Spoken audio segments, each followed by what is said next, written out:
And if you're going to take a seat, please take a seat now. And we call the meeting to order at 8:29 a.m. We will start this morning with a prayer by Ralph Dawkins, our police department's chaplain. If he'll please come forward.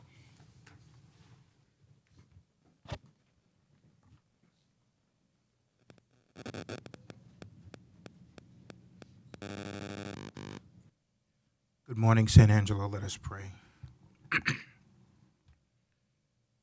Father, I pray for those who are in authority over this city. I pray and lift up the mayor, her staff and assistants, the city council, the city manager, and every person and department that is instrumental in leading our city.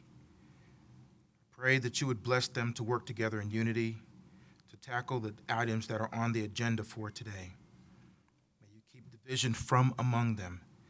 And I pray that you would give them godly wisdom and direction and instructions on how to lead, manage, and operate this city and all of its departments.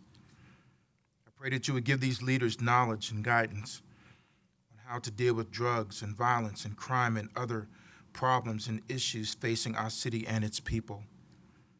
I pray for the chief of police and the police force, the fire chief and the fire department, and all the first responders who serve our city. Lastly, I pray that you would bless our city with economic prosperity. May you draw in and attract to our city industry, businesses, corporations that will produce jobs and revenue and help it to grow and prosper. I commit these things concerning our city to you, Lord.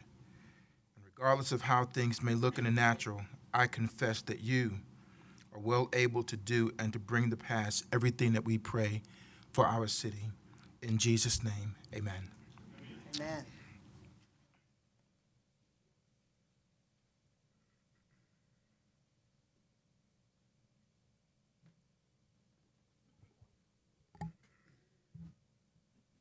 We will now do our pledges, and today we have the 8UD2 Girls Extreme Basketball Team. If you would please come forward so we can do the pledges this morning. Come on. Someone's got to be first. It's you today. Come on. Come over here. Come on.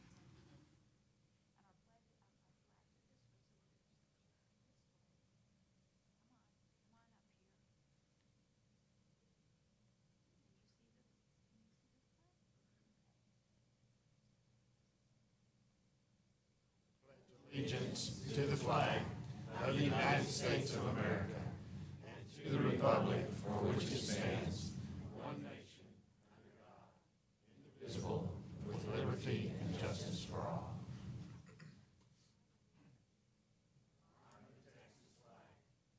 I pledge allegiance to thee, Texas, one state, under God, one and indivisible.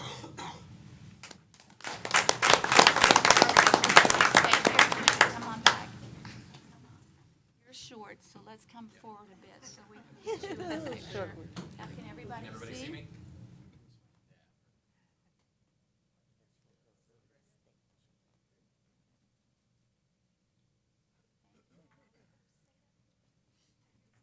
You want to stay up here because we're going to now do a proclamation recognizing you all, okay?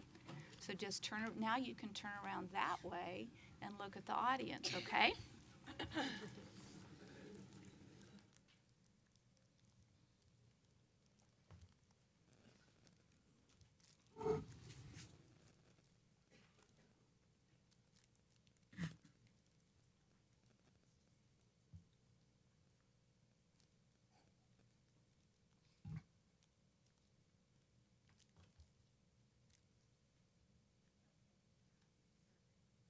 All right, now we're ready to go, okay?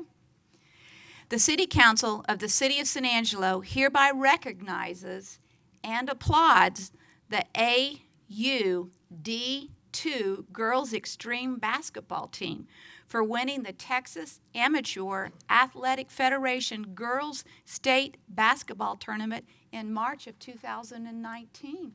Congratulations, girls. Good job.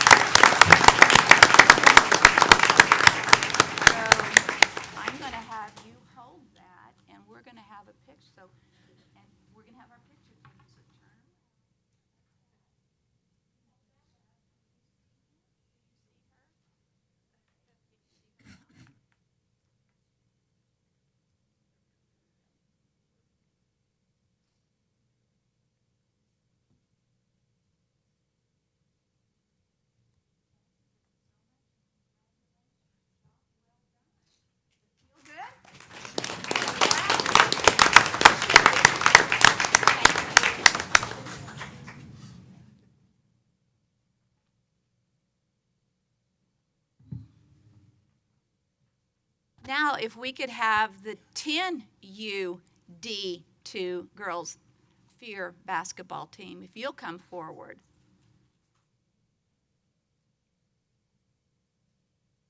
How are you today? Good. Come on. Come look, and you got a big trophy too. Look at that.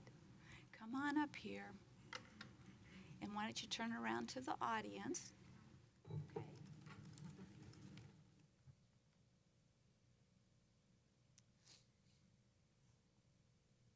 The City Council of the City of San Angelo hereby recognizes and applauds the 10U-D2 Girls San Angelo Fear basketball team for winning the Texas Amateur Athletic Federation Girls State Basketball Tournament in March of 2019.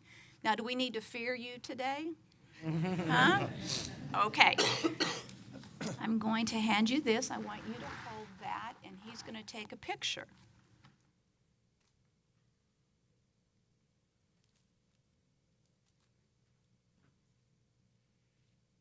Very much, and congratulations.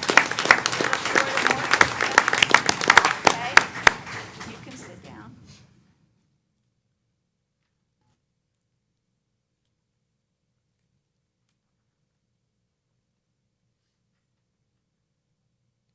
If I could have the Beta Sigma Phi group come forward, please.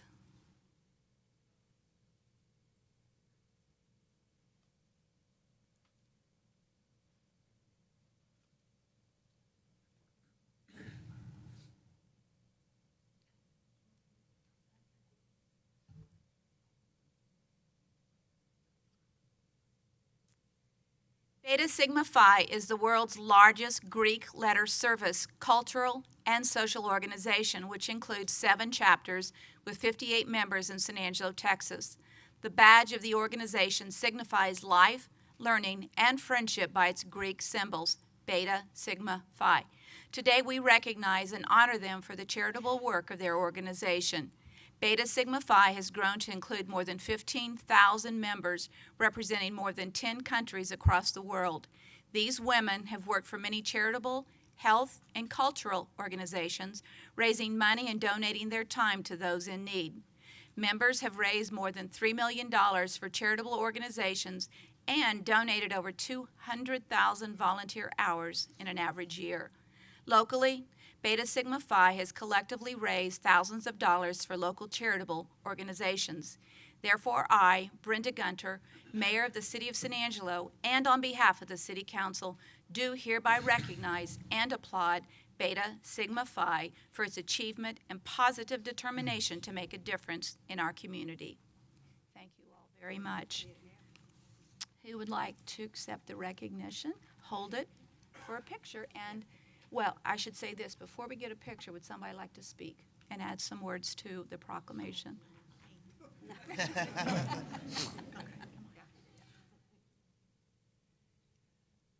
On behalf of my sisters, I just wanted to let you know that it's an honor for us to come into the community and to serve those who are not as fortunate as we are.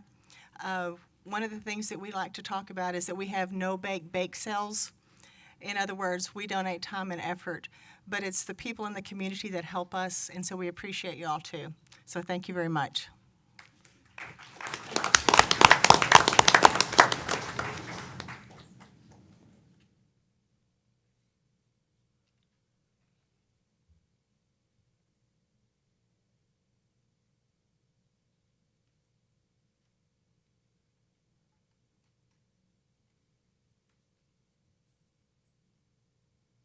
Our folks from La Esperanza here, please come forward. Should have had you stay. She's already warmed up, right? Yeah, exactly.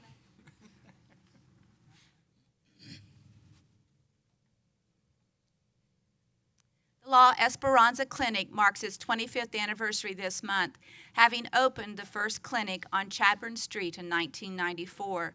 Since its inception, La Esperanza Clinic has provided medical, dental, and behavioral health care to more than 50,000 individuals residing in San Angelo and the surrounding communities. The mission of La Esperanza Clinic is to provide quality primary and preventive health and dental care services to all people, particularly the medically underserved of San Angelo and the Concho Valley. As the needs of our community have changed over time, so has the mission and scope of service La Esperanza Clinic provides. Regardless of the location, the original clinic on South Chadbourn, Lakeview Clinic on 31st Street, or at the administration building on Beauregard, their staff is committed to excellent service, universal access, and is known as a friendly place to get quality care. To celebrate their 25th anniversary, as well as to express gratitude to the people of San Angelo for their support and confidence, La Esperanza invites the community to a celebration at the South Chadbourn Clinic parking lot on April 27th from 11 a.m. to 1 p.m.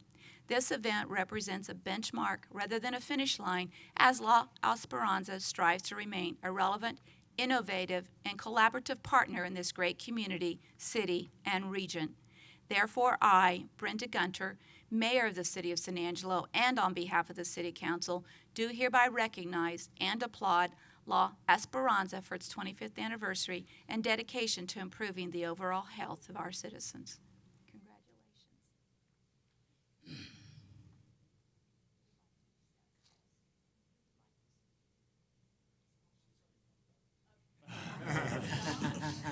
Thank you, Mayor, City Council members. We appreciate the honor. And on behalf of our staff and our patients, we graciously accept this honor. And we look forward to another 25 years of service to this amazing community. Come out and celebrate with us if you have the time. 27th, right, Norma? 27th. Okay. Thank you very much. Thank you very much.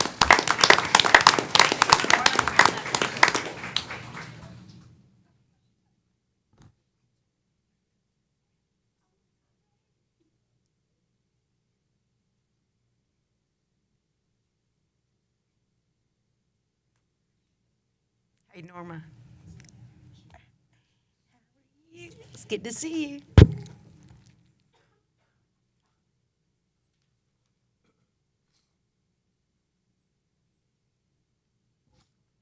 Do I have folks here for the National Autism Awareness Month proclamation?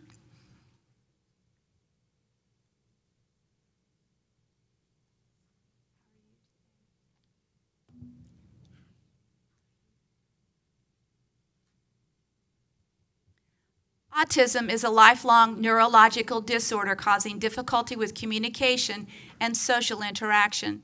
Typically appearing in early childhood, autism can cause a range of symptoms such as lack of language and eye contact.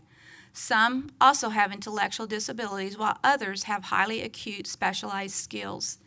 The exact cause of autism is unknown. Early intervention and various therapy programs can reduce or nearly eliminate symptoms, ensuring a lifetime of success in socialization and the professional world. The ABC Center for Children and Autism program of the MHMR Services for the Concho Valley is spearheading an awareness effort in order to educate parents, professionals, and the public about autism, highlighting the need for early intervention. Therefore, I, Brenda Gunter, Mayor of the City of San Angelo, Texas, on behalf of the City Council, do hereby proclaim April 2019 as National Autism Awareness Month in San Angelo, Texas, and encourage our citizens to participate in Autism Awareness Month activities in order to become better educated about autism and create a better community for individuals with autism.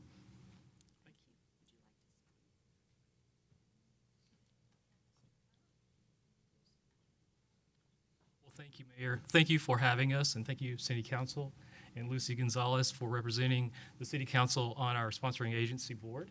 Autism is nothing new. It is becoming more prevalent. 1 in 57 kids are diagnosed with autism now.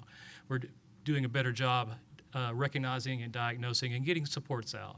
Boys are 4 times more likely to have autism, something on the spectrum. And what we're trying to do at MHMR is, of course, what we were talking about, bring awareness and also offer supports. Through our ABC Center for Children, We do one-on-one individualized supports for kids to help them with developing communication and social skills and improving behavior. So we really want to get the word out. I know that there is an autism walk on the 27th. It's through the Autism Alliance of the Concho Valley. We're supporters of that, and we'll be participating with that. That's on a Saturday. And then Barbara has, this is Barbara Lavia, by the way. She's our program manager at the ABC Center. She has an information and education event coming up on the 23rd, the evening. 27th? I'm so sorry, I got it mixed up. And that'll be at 5:30? At 5:30 to 6:30. 5:30 to 6:30 at MHMR 1501 West Beauregard. If you want to learn more about autism and supports and services that are available. But we want to thank you all very much for your support and recognizing Autism Awareness Month.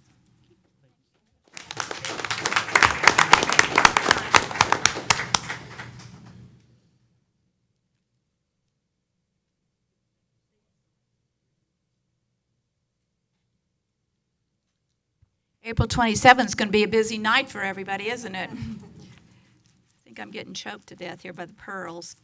Okay, proclamation of May 6th through 11th, 2019 is National Small Business Week. Do I have somebody to come forward to accept this proclamation? Dave Erickson?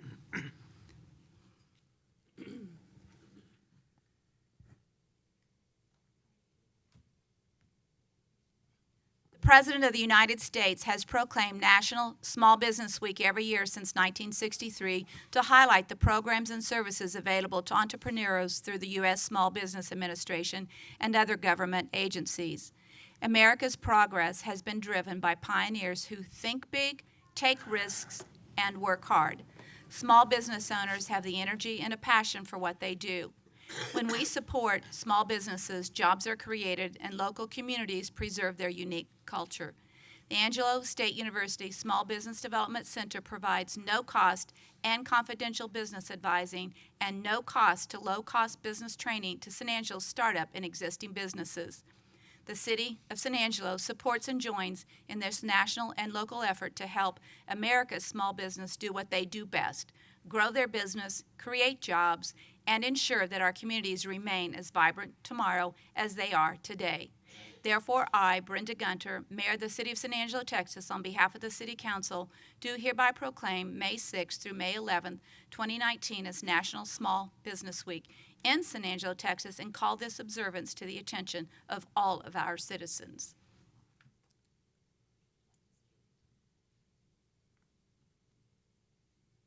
Thank you, Mayor and City Council. Thank you very much for all your tremendous support and championship of small businesses.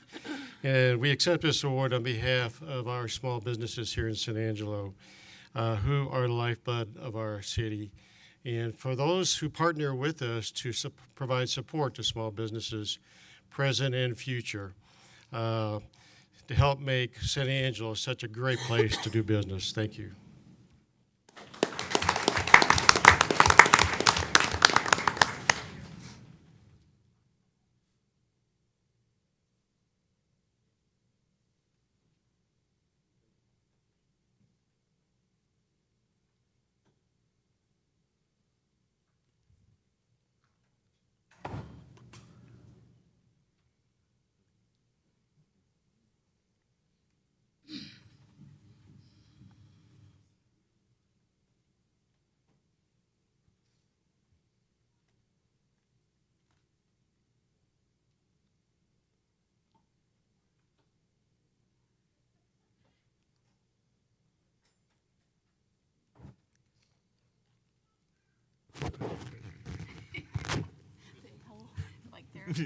Escape while the getting's good. Yeah, it's going to be a long day.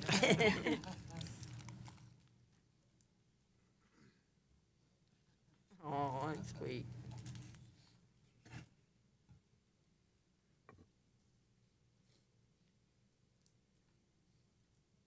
At this time, we are going to open up the meeting for public comment.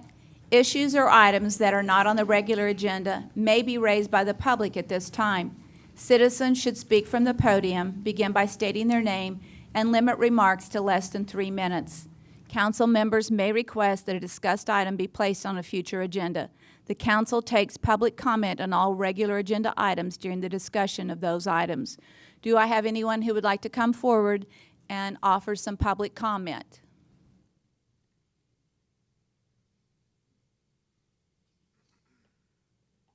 Good morning, Council. I'm Anthony Wilson, your Communications Director. Just wanted to remind you and our viewing audience that this Friday is Good Friday. That is a city holiday, so all city offices will be closed that day. There will be no interruption in trash service on Good Friday.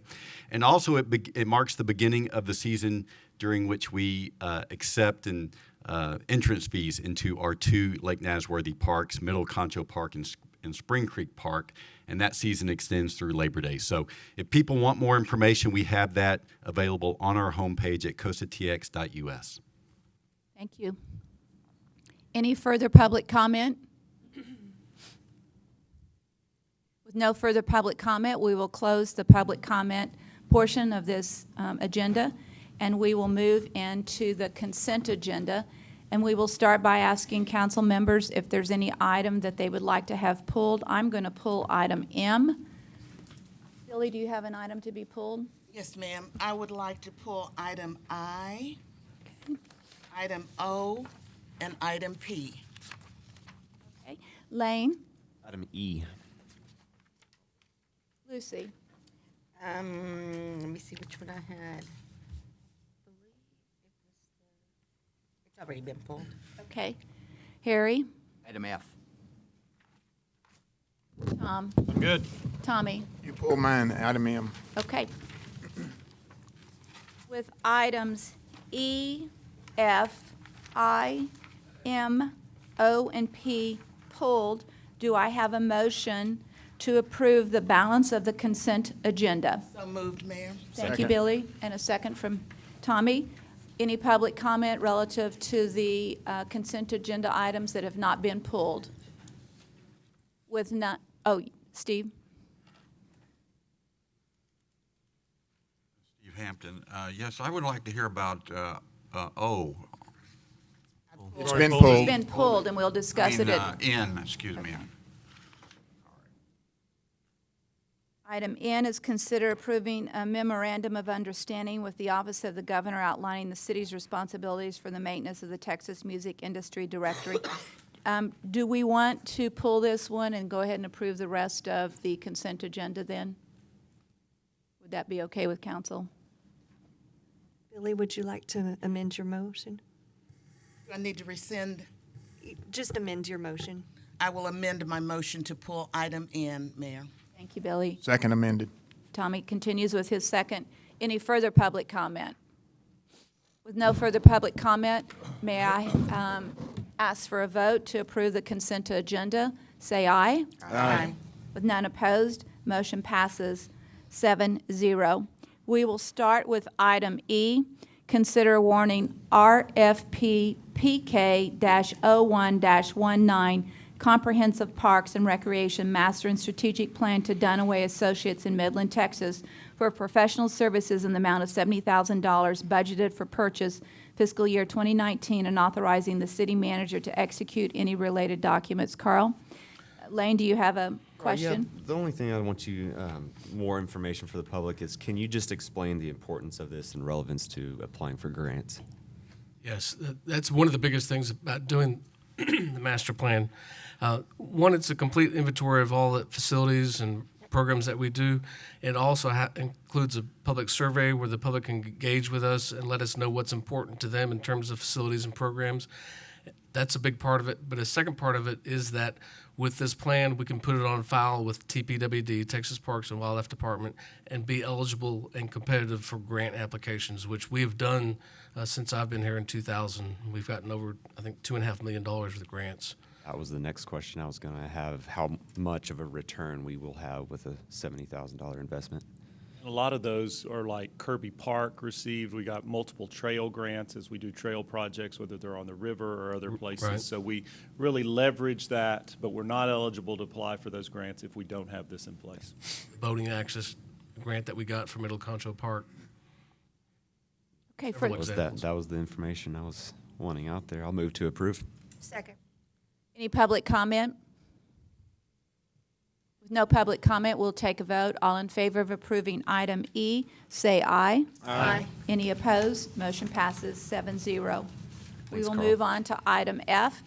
Consider approving buy board contract number 521-16 from Rush Medium Duty Truck Center, Dallas, Texas, in the amount of $167,869 budgeted in fiscal year 2019 for the purchase of a sewer closed circuit digital camera van and authorizing the city manager to execute any related documents. Lance?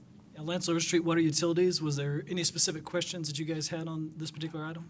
I asked for this to be pulled. All I wanted to do was to make sure that the people that are watching today have the opportunity to understand why we need this particular unit. So if you'll briefly explain to that, Lance. Sure, absolutely. So what the camera van actually does is that when we have a leak in a sewer system, we have a stop in a sewer system, or there's other problems, we can actually insert this camera into a manhole and actually then drive it down the pipe. And it actually has the ability to lift up above the flow lines and actually inspect the pipes for problems. And so we utilize this stuff on a daily basis. This is actually replacing the current camera van. The current camera van, the van itself was purchased in 2008. That van has reached its design service life. We're having a lot of repairs on that van. The camera system was actually predated the van. So when we bought the van in 2008, we took that camera system, put it into the van, and then updated a couple of the items. But a lot of that system actually predates the 2008. And so as you guys can imagine, as far as technology, we're looking at something that's 15 years old that we're trying to keep going. And so the new camera actually has a longer reach that it can go into the system. It has the ability to maneuver and raise itself up out of the flow line, which the existing one doesn't. And so it's both replacing the van that's having problems and the fact that we can no longer get the parts for the camera system that we were utilizing in that van. Appreciate the information. Move to approve as presented. I have a second from Billy. Any public comment? With no public comment, we will take a vote. All in favor, say aye. Aye. With none opposed, motion passes 7-0. We will move on to item I, consider awarding RFB FS-08-19 electric cars to Jim Bass Ford Incorporated in San Angelo, Texas, in the amount of $55,200 for the purchase of 2 units budgeted in fiscal year 2019 and authorizing the city manager to execute any related documents. Hi, Ryan. Good morning, Council. Billy, do you have? Good morning. Yes. Ryan, yes. A couple of questions. Why purchase electric vehicles? And then if you tell me it's a cost savings, then what is that anticipated cost savings, please? Sure. I will not tell you it's a cost savings. I think that in between applications, we could find some benefits, but the cost will be extremely similar to what we would buy in a gasoline vehicle. And I say that because when we look at published records from other entities that have pursued electric vehicles, they do see some differences, but depending on the budget line. So, for example, maintenance costs are lower, fuel costs, gasoline costs are obviously non-existent, but there are other additional costs like electricity and some other things that electric cars have. So, in our application, one of the reasons that we're pursuing 2 vehicles now is because we think we have really good fits for them, that we really want to discover, can we apply this situation to multiple applications within the city to reduce our greenhouse emissions, to reduce our fuel consumption, and therefore save some money. Do we know that it's a cost savings? No, we don't. That's why we want to buy these 2, apply them, and see what we're going to do. But as compared to a gasoline-powered vehicle, I think we're going to see the same result. I think we're going to see a wash. So electric versus gas, in our application, I don't think we'll see a savings at this point.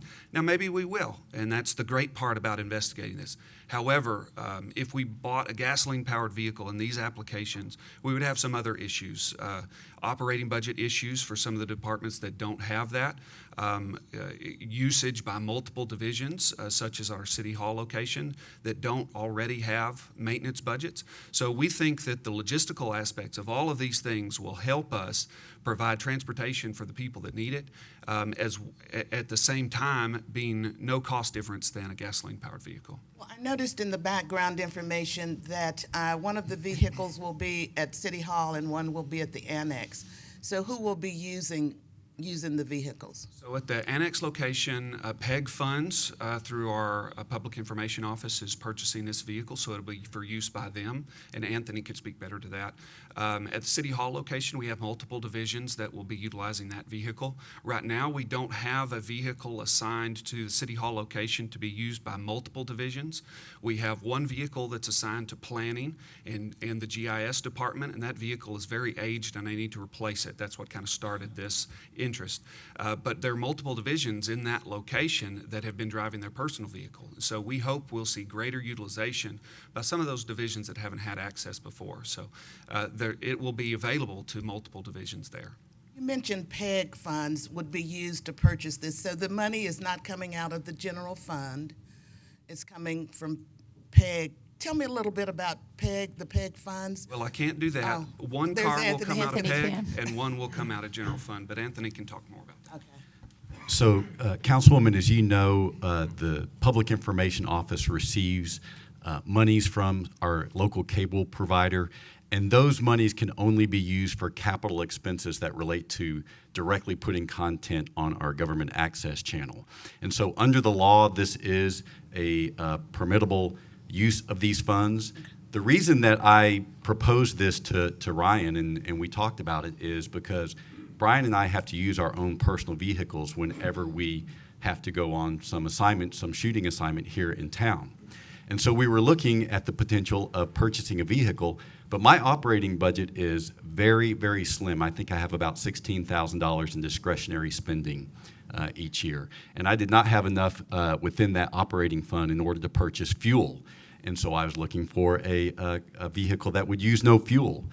Ryan tells me the maintenance cost on an electric car will be somewhere in the neighborhood of, I believe, $800 a year. That I can absorb within my budget, but otherwise we wouldn't be able to purchase a vehicle, and we would have to continue using our own personal vehicles. Now, you mentioned about general fund, so PEG is actually a part of the general fund, but it is a designated revenue source that can only be used for that one purpose. There are no tax dollars involved with the purchase of this vehicle for public information. Thank you so much. I appreciate that. Do you have a further question? No, that's it. And would you like to make a motion to approve I didn't item? know if anybody else had questions. No. Okay. I move to approve item I. Is there a second? Second. Any public comment?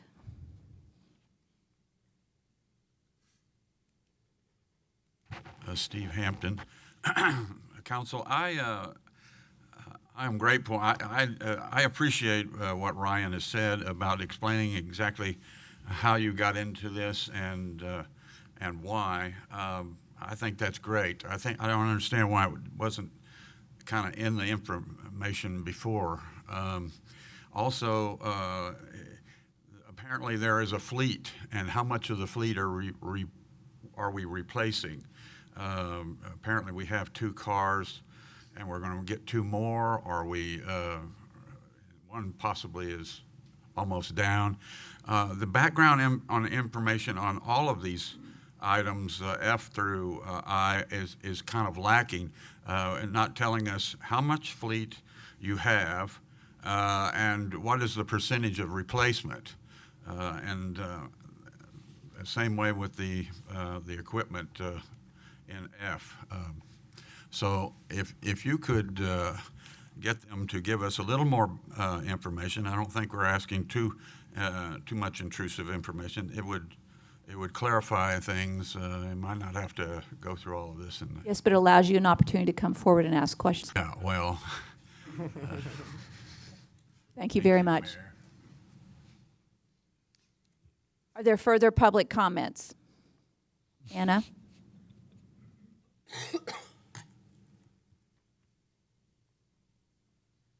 Good morning, everyone. Good morning. City Council. This is Anna Bartosh. He says that he has $16,000 in his discretionary, so he couldn't afford a fuel. Okay, this electric car will be plugged in. We, the taxpayers, will be paying for that. And what is the cost of electrifying a car as opposed to buying gas for the car? I don't know that Okay. ratio, but that would be interesting to know what the fuel costs, so to speak, for an electric car would be, as opposed to a combustion engine. Thank you. Anthony? So, Mr. Kramer's research indicates that the cost of powering this car will be about, I think it was $200 per year, Ryan. And fortunately, Say that again? $200 per year. $200 per year. Per year.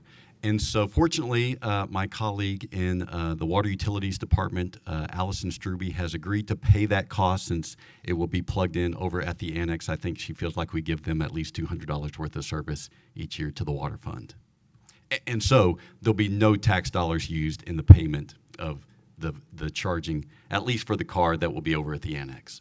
But that's $200 a year, not a year. month, A a year. year, just to be specific. Yes, Billy? Anthony, one other question for you. Did I understand you correctly earlier when you said currently you use your own vehicle? That is correct. So your vehicle is not a part of a fleet? That is correct. And so the Public Information Office has no vehicles in the fleet, and so this will be our first and only vehicle in the fleet. Thank you. Any further questions for Ryan or for Anthony? With no further public comment, we will take a vote. All in favor, say aye. Aye. With none opposed, motion passes 7-0. We will move into item M, consider a resolution authorizing a special event known as, quote, Devoted Ones Car Club Car Show, and approving variances to city ordinances at Spring Creek Park for August 3rd, 2019. Carl, you're on. There are a couple of car show events that have been occurring at Lake Nasworthy Parks for the last handful of years.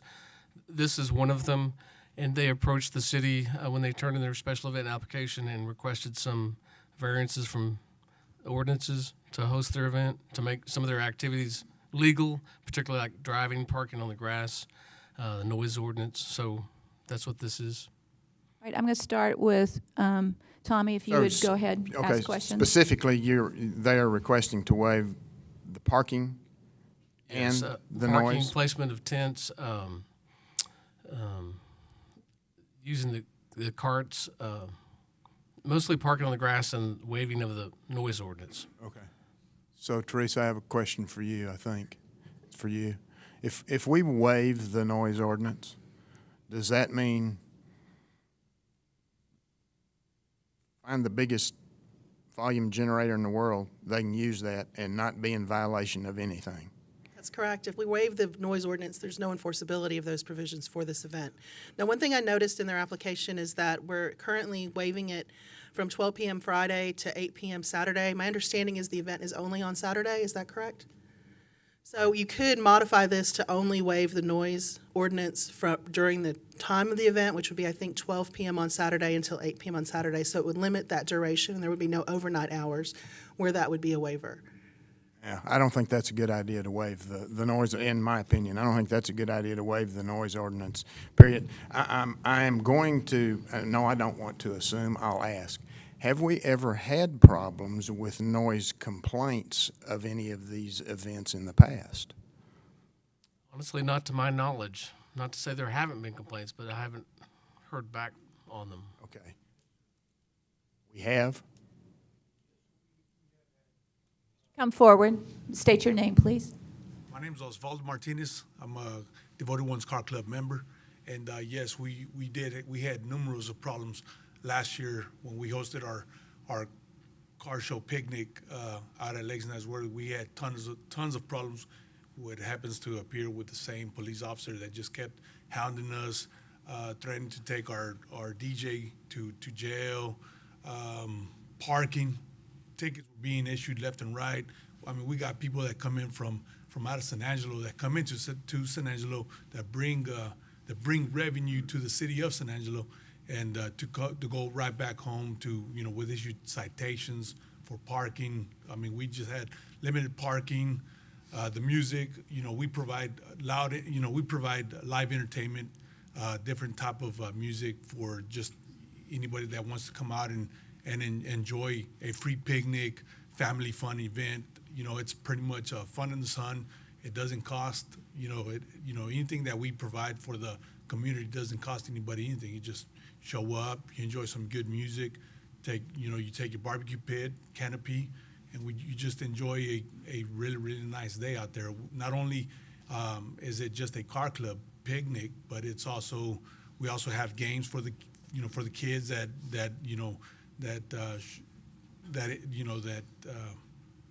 show up at our picnic.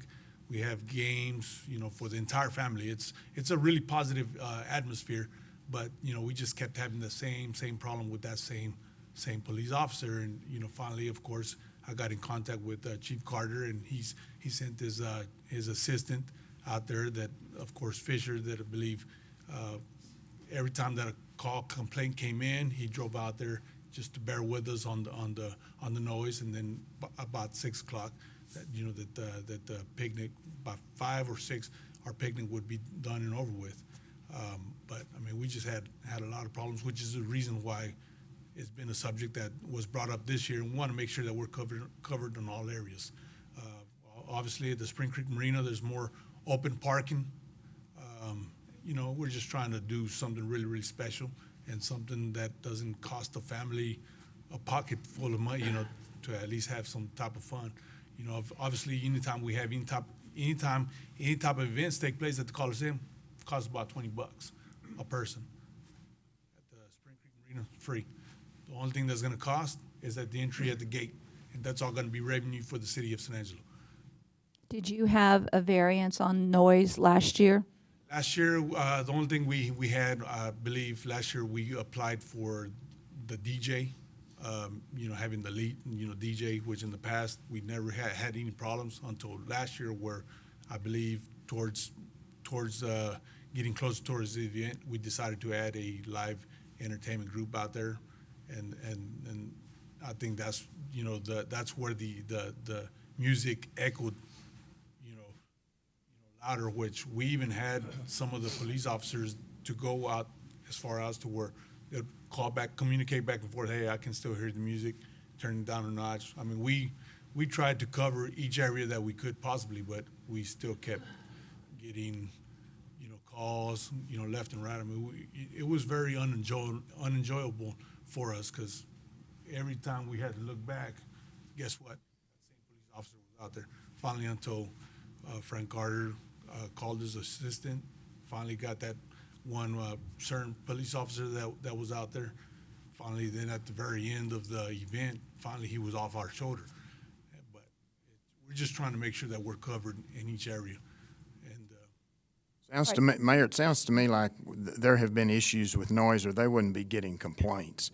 I am still not in favor of waiving the noise ordinance for this event because of, if I'm not mistaken, there has been a sound test out there that didn't go well for when the test was conducted. So I am not in favor of waiving the noise. The parking, that for me is not an issue. The noise, I have an issue with. Lucy, you have a question or a comment? Yes, I just wanted to ask you again, what was the time frame? Time frame last year's event was from 12 till about 5 or 6. And this year?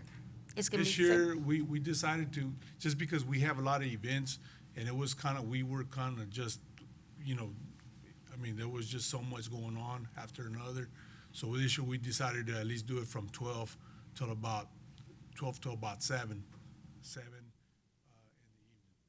just to give us more time to be able to do our 7 or 8, because a minute ago we said 8. Teresa said 8. Yeah, I'm sorry. 7 the background information. Yeah, it said 7. Just to be clear. Waiver says 8. And can I add something for clarification? Yes. This is the first time they've come actually asking for a waiver of the ordinances, which is why they had so many problems in the past. So all of that parking on the grass, the noise, all of that stuff that happened last year, the police was involved in that because there was no waiver by council.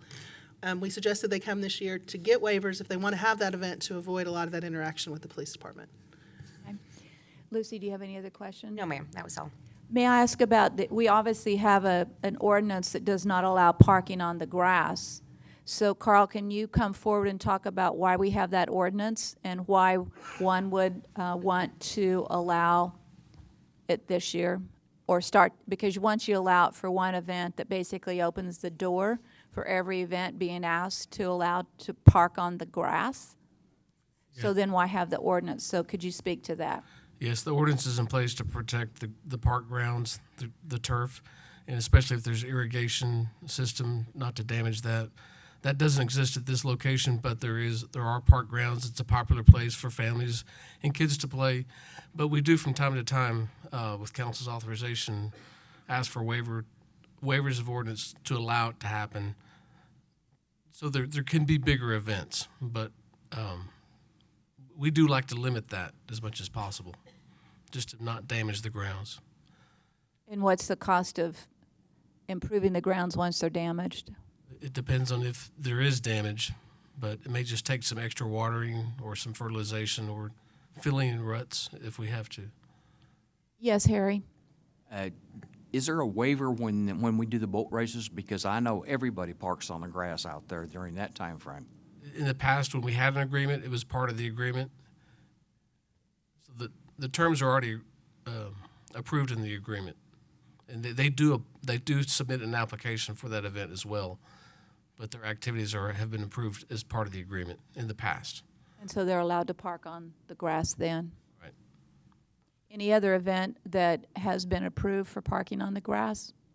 There's the other car show, we did seek approval of parking on the grass. I don't recall if the noise was included, but it's a different car show that happens in the fall.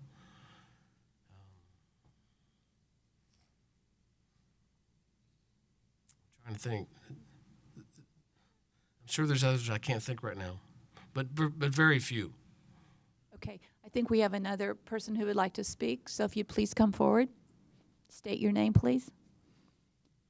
Reyes, I'm president of the Voted Ones Car Club. I'm just stating that. Would you speak into the microphone, please? Just stating that the noise ain't gonna be any louder than the boaters that you can hear like very far away. We're not asking for that kind of noise, just to where loud enough to where whoever comes to our picnic car show can hear it. We're not asking to be any louder than what we need to be. It's just the only permission we're asking for is for us not to get shut down by the police coming out there and telling us, trying to give the DJ or whoever's responsible for the sound a ticket like it did last year. It's just, it's not going to be as loud as to where any louder than the boats that, you can hear from far away. Yeah, I think the difference is that the boats probably are loud in the morning and don't go into the evening, and so there's a difference in terms of the quality of life later in the afternoon. Sorry. Go ahead, please. The reason we went from where we were at last year into Spring Creek, it's kind of far away from the people who live around there. Okay. We're just trying to cover the loud ordinance, and it's further away. There's not too many houses where we're going to be having our event this year. Okay, thank you. Another comment? Yes, Mayor. Restate your name again, please. Osvaldo Martinez. Yes. And yes, ma'am. So one of the when I spoke to Chief Frank Carter, he also recommended that the possibilities of us maybe relocating our event to the Spring Creek Marina, just because there's more open parking, and he also did mention that boat races do take place out there. Like I said, once again, we're not asking to, yes, we're asking for a loud ordinance waiver, but we're not trying to have a ridiculously loud entertainment out there. We're just trying to make it fun to where everybody can enjoy a free picnic, games, car show. We're just trying to do it to where everybody can enjoy it, to where we don't have to keep looking over our shoulders, worrying about our DJ getting a citation like last year, or being told that we're going to be shut down if we don't listen. Because obviously last year there were several calls that came in from the housing subdivision around the Lake Nasworthy. Right. So that's the reason we also decided we try to see if we can relocate to Spring Creek Marina, to where maybe we won't have so much of a problem, which we still plan on following. We still plan on following the rules and staying within the regulations. However, we're just trying to ask. We're just trying to see if we can get help with that. Thank you. All right, any further public comment on this item? Carl? Wake the Desert, the wakeboard tournament is another one that we seek variances for. It's been going on. This will be the 20th year. Okay. Does Thank Wake, you. Tom? Does Wake the Desert have a DJ? And They do play music, but and a band. no, they do play some music. So would it be wrong for me to say that the whole issue here is the volume of what it's going to be? And I mean, from being at Stock Show and Rodeo Grounds, we have had car shows out there and things for. They tend, as they go on and the day gets later, the sound gets louder. And we get, complaints from people, but we have now been very strict with what we can do, Sweet 16s and everything. So I'm just telling you, there's still going to be people call and complain, no matter whether we give you a variance or not. Is there a way to control your volume? Because that's going to be the whole issue sitting with the board here. And there is a way to control the volume. Basically, what we're asking for is just, like we did last year, while we controlled the volume, we had a police officer go out as far out as he could, tell him, hey, okay, guys, you need to turn the volume down a little bit. I can still hear the echo out here at the base. Will there be someone at the event who can monitor and understand? I mean, most anybody who attends knows when the noise Yes, is ma'am. getting We're too gonna- loud. So somebody from the organization, I think, needs to take on the responsibility of controlling the noise so it doesn't constantly require calling a police officer there to monitor. If we waive the noise ordinance, we have no control over this. None. The police can go out, they can't enforce anything if we waive the noise ordinance. This is not a good idea, in my opinion, to waive the noise ordinance. They've had trouble in the past. I think we are asking for trouble if we waive the noise ordinance. They can do nothing about it. I just got a quick question. Yes, sir. So whenever special events take place down at the river stage, because that's in the city limits. Yes, sir. And there's live bands out there, loud music, and there's a lot of housing around that area. How do y'all go about that?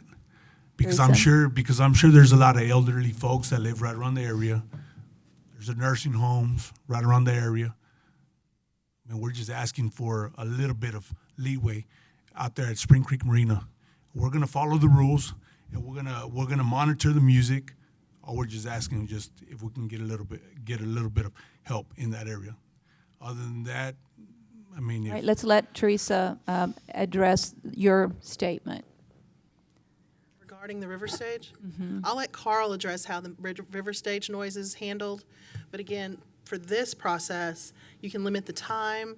The duration right now, it's from Friday at noon till Saturday at 8 p.m. You can limit that time if you wanted to do something about noise, but it's going to be very hard to write anything other than what's already in our noise ordinance to give them a little more leeway, but not enough leeway by giving them a variance. That's really not the purpose of variance. The variance is either to waive it or leave it in place. Instead of being restrictive. As far as the river stage goes, of course, it's a long-standing venue that has been there a while. It abides by the noise ordinance as well. So if we receive complaints, then we call PD and it is addressed in the same manner. Carl, have we had complaints from the river stage? Over the years, there have been complaints and PD responds to those and they tell the organizer of the event they have to turn it down. Or they'll monitor, they'll take out their noise meter and see if it's above or not. And if it is, then they have to turn it down. Okay. Yes, Harry? Do we also have the opportunity to waive other noise ordinances, like the blues concert that's going to happen next month? I mean, we waive that. It goes beyond that 10 o'clock hour. Is that correct? That is correct. We do waive the noise ordinance in events like that on occasion. I go to the blues concert every year, and I can guarantee you they've got great music, but it does get a little loud. And after dark, that noise carries, that music carries. So, well, we're talking about water too, folks. Noise rolls across that water. All right, do I have further questions from council? You said we have the opportunity to just amend it to the Saturday Or a portion of the event, 12 to 8, Yeah, instead of you the could limit it entire. based on the hours if you wanted to waive the ordinance at all. It's all we're asking is from 12 to 8. That's what we're asking. Just from 12 to 8. Once 8 o'clock hits, we're gonna shut everything off. I mean, you know, and it might not even go that long, but at least it gives us enough time to pick up and put I'll up. give everybody y'all's cell phone numbers whenever the calls start to come in. All right, do we have, and can you commit a person's name that will monitor the noise so it doesn't end up being a constant flow of police officers out there? Yes, ma'am. Well, we will have security, PD out there, security, security, that are going to be, securing the event, and we will be getting help from them to help us monitor the noise, ma'am. Okay. Yes, Tom. So eventually you did abide by the sound ordinance last year. Yes, sir. Yes, sir. So would it be, I mean, if you're going to abide by it, I mean, all around town, we have to abide by it at the stock show and the rodeo, we have carnivals, we have everything. We have to abide by that ordinance. Yes, sir. We know where the volume button is. Yes, sir. And once we get there, so Well, I'm with Hebert on this deal. I'm with you for having the event. I want everybody to have a good time, but I'm not for waiving the ordinance or the variance on the sound. I think if you were at it last year, you know where you need to be. Well, And as a DJ goes later in the day and everybody gets happier, sometimes those things get out of hand. Oh, it's only for an hour later, but I don't see the tolerance for that here. Basically, what happened is because we had a full sound out there, so most of our sound was turned off, and there was only like maybe 2 speakers operating. But you got calls. No, ma'am. At that time, you like said, I mean, you could barely hear. I mean, it was just, in order for you to be able to hear the music, you had to be like within walk. I mean, you're talking about the lake nights where you got cars that are out there. Some people, we had a lot of elderly folks out there showing their nice hot rods. They don't want to walk, they don't want to have to walk if they don't need to. I mean, obviously when we do the awards, obviously they will come forward, but we just want to make it comfortable to where, if you're sitting on the other, I'm not saying on the other side of the lake, but at least in that area, you want to be able to listen to music comfortably. May I ask a question, Teresa, as it relates to the request to change the variance? How loud does the current ordinance allow music to be? I will have to look that up. Because we're asking for a variance on it, but what is loud currently? What they're asking for, and they're not asking for a variance, they're asking for the entire ordinance to be waived so that there is no control. If they wanted to go up to 120 decibels, okay, that's fine. If they keep it at 80, okay. But if we waive the noise ordinance, we have no control. Well, that's the statement I need you to say. Yeah, Thank you. we have no control. Okay. I can promise you, it's not going to go up to 100. I mean, we know what's reasonable, in having music out there. We're just trying to make sure we're covered in all areas to prevent from having the same issues, same problems that we had last year, which I don't think we're going to have the same problems, same issues, because we're relocating to a different location. All right, Lucy, you have a question? Yes. How often do y'all have this car show? Do you have it every year? Once a year, yes, ma'am. Okay, and how many years have y'all had it? This is going on our 4th annual. Okay, so you know that if you do violate the ordinance, then next year when you come before us, or Yes, ma'am. you want us to participate or give y'all something from the city, that we'll go, no, you already ma'am. messed up. So That is- yes, ma'am. that's something to keep in mind. Yeah, we're very well aware of that. Mayor, I'll Yes, make sir. a motion to move us along. Wait 1 second. I've got one more public comment here, if you would please. Oh, and Teresa, I have 1 second. the noise provision. Okay. You want If you'll me ask first? your question, then Teresa, if you'll comment. Okay.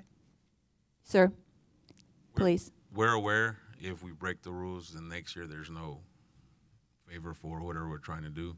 We're trying to do this every year if we can, with permission, and we're just trying not to have any problem next year or fix whatever problem we had last year. But if you live within the ordinance, you won't have a problem, right? Right. Yeah. I think Okay, the hold on. concern with the ordinance is it's very subjective. It says it's unlawful to continue or cause to be made, created, or continued any unnecessary, loud, unusual, or prolonged noise which disturbs or is calculated to disturb persons in the immediate vicinity. And determining whether such noise is sufficient to constitute a disturbance, the court shall consider whether such noise is of such character, intensity, and duration as to disturb a person of ordinary sensibilities, taking into consideration the nature of the neighborhood in which the noise is occurring. So there's not like a decibel limit that the police can go out there and just measure the decibel limit and say you're too loud. It really is, a person of average sensibilities determination. Should we at some point relook at that and attach a decibel to it? Because it is pretty loosey-goosey. It's very loosey-goosey, yes. We can certainly look at that. We're looking at this whole ordinance, and we can talk about including some decibel limits on that. I think that would help going forward. Billy, did you have you look like you might have a question. You don't. All right, I think with no more public comment, then we're ready for a motion. Mayor, I'd make a motion that we approve this with the variance to be included on the parking, but not to grant a variance on the noise ordinance. Do I have a second? Second. Can we clarify that? Tommy, do you also want to waive the ordinance related to parking on the grass? The parking on the grass, waive that. So everything except the noise? Everything except the noise. And are you Yes. saying from that on Saturday from 12 to 8? Or because there was an issue about Friday and Saturday in the background? The noise ordinance would be applicable the entire time. And the parking would be? Parking would be waived, whatever the request is in the submission to the city. Not just a certain time on Saturday, just a but the certain time. entire. The entire event? Yes. It is very subjective. All right, so we have a motion and a second. Do we have further public comment?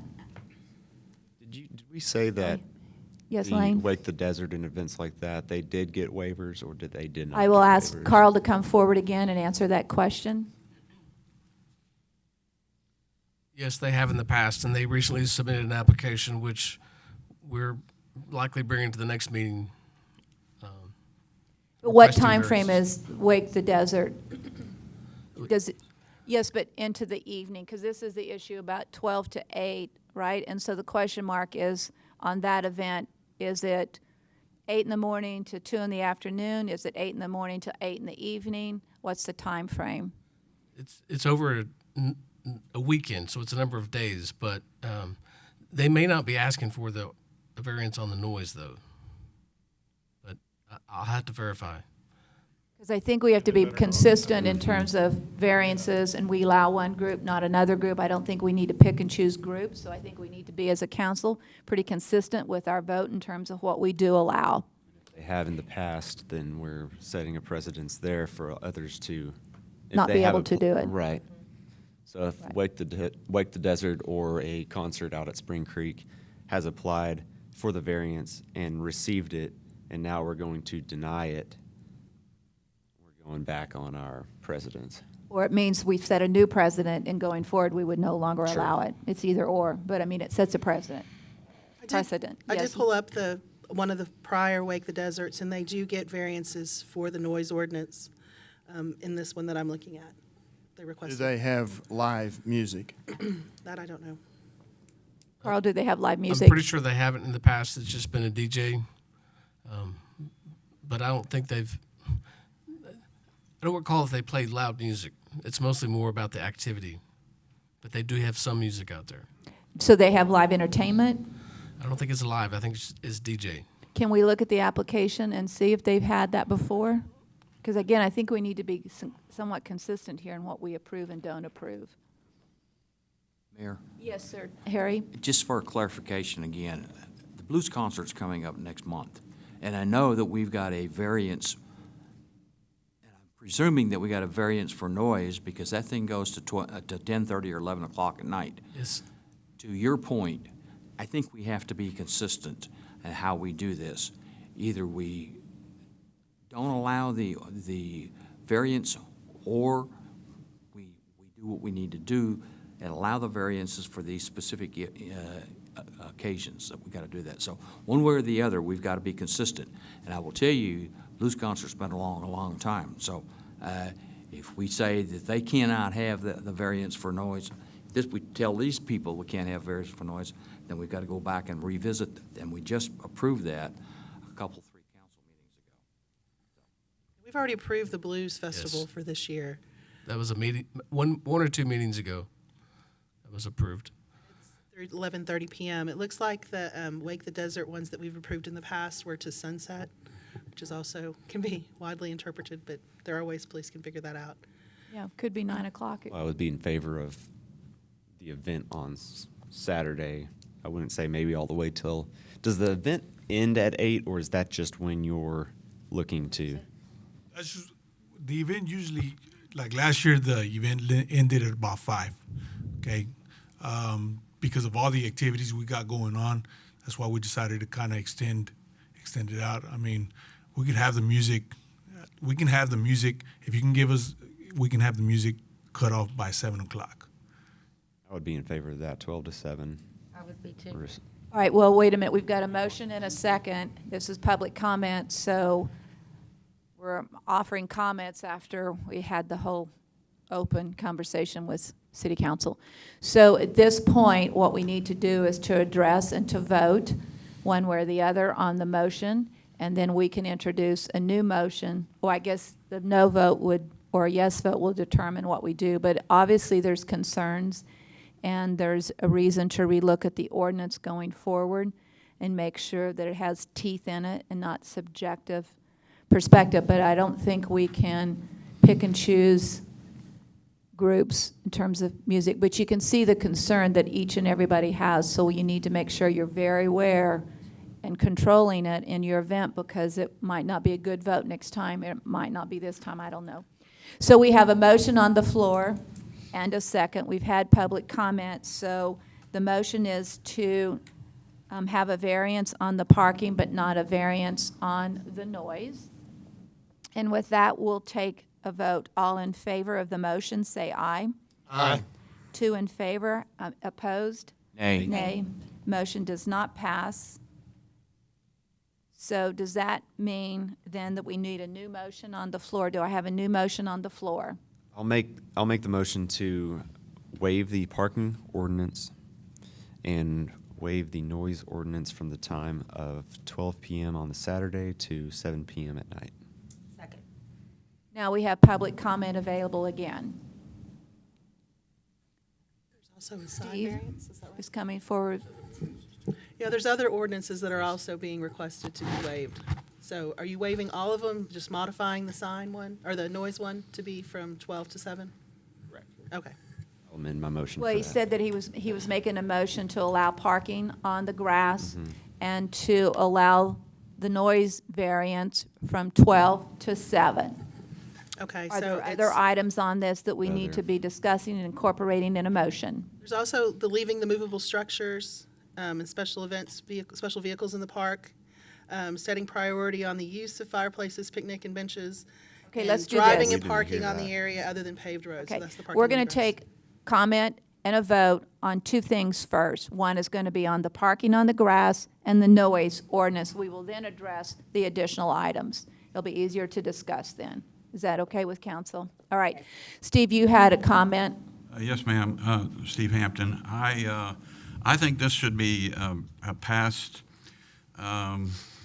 with caution, with cautioning on the sound, but that it should go through. You have till August the 3rd where this takes place, and we could revisit the ordinance and set definite parameters. Stop right there a second, Steve, if you wouldn't mind.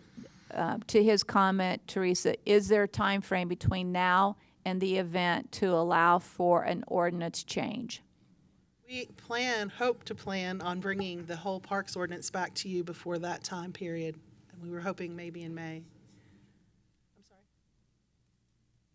No, there's a noise in chapter 9. So, yes, we're going to bring back at least this part of dealing with Nasworthy before that time. All right, so with that said, then do we need to be taking a vote on an item that's going to come back and be rediscussed as a change for the ordinance before this event? That was Yeah, set Harry, precedence just a for minute. that blues concert, too. Let's let Teresa answer this question, then I'll have the rest of you can make comments.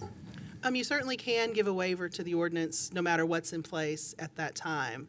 And perhaps, if you guys want to set a limit, then you would have that limit going forward, but you might still decide to waive whatever is in place to allow them to have this event. So I don't think if you're planning on waiving whatever sound ordinance is in place, then you can go ahead and do that today.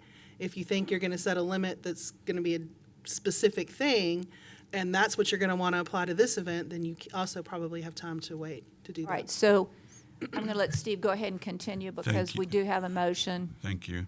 And I was just going to add that, we're trying to grow business and we're trying to grow visitation to the community, and this is one of the ways people like to party, and this is one of the ways that we could do it.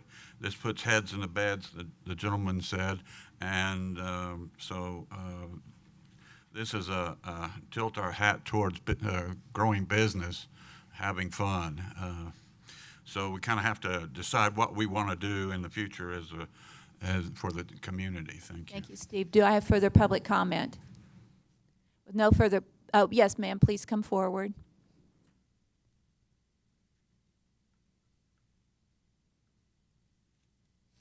Good morning. My name is Sally Ayana. Why don't you pull the microphone just a My little name bit is closer? Sally There you Ayana, go. and I am speaking on behalf of the ordinance because I know that there are neighborhoods that have family reunions and they have to go by the rules. And so would you all consider that when you're making your determination of whatever you do?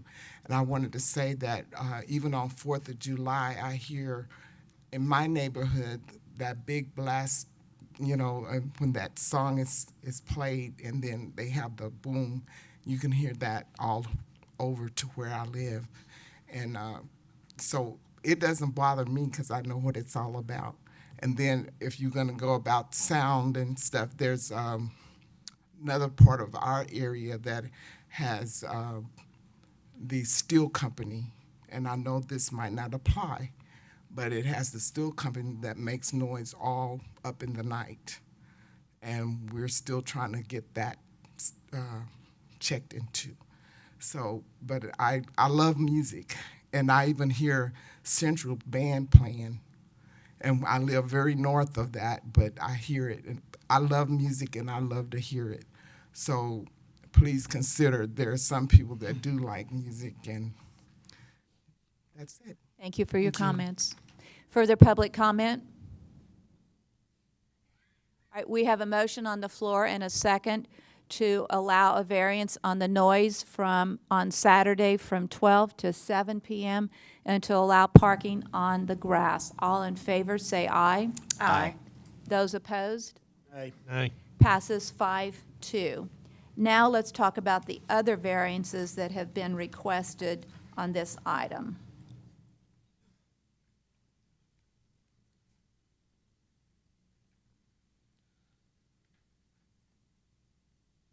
Those include basically giving them exclusive use of this area of the park, a placement of tents and canopies on the ground, and placement of any kind of other structures or vehicles associated with the event. Meaning the cars, or meaning what? The Could car be- show or what? As part of the car show, yes, but it could be like an RV, it could be like a little trailer, or a little portable. What buil- does portable- what does the ordinance currently state is allowed?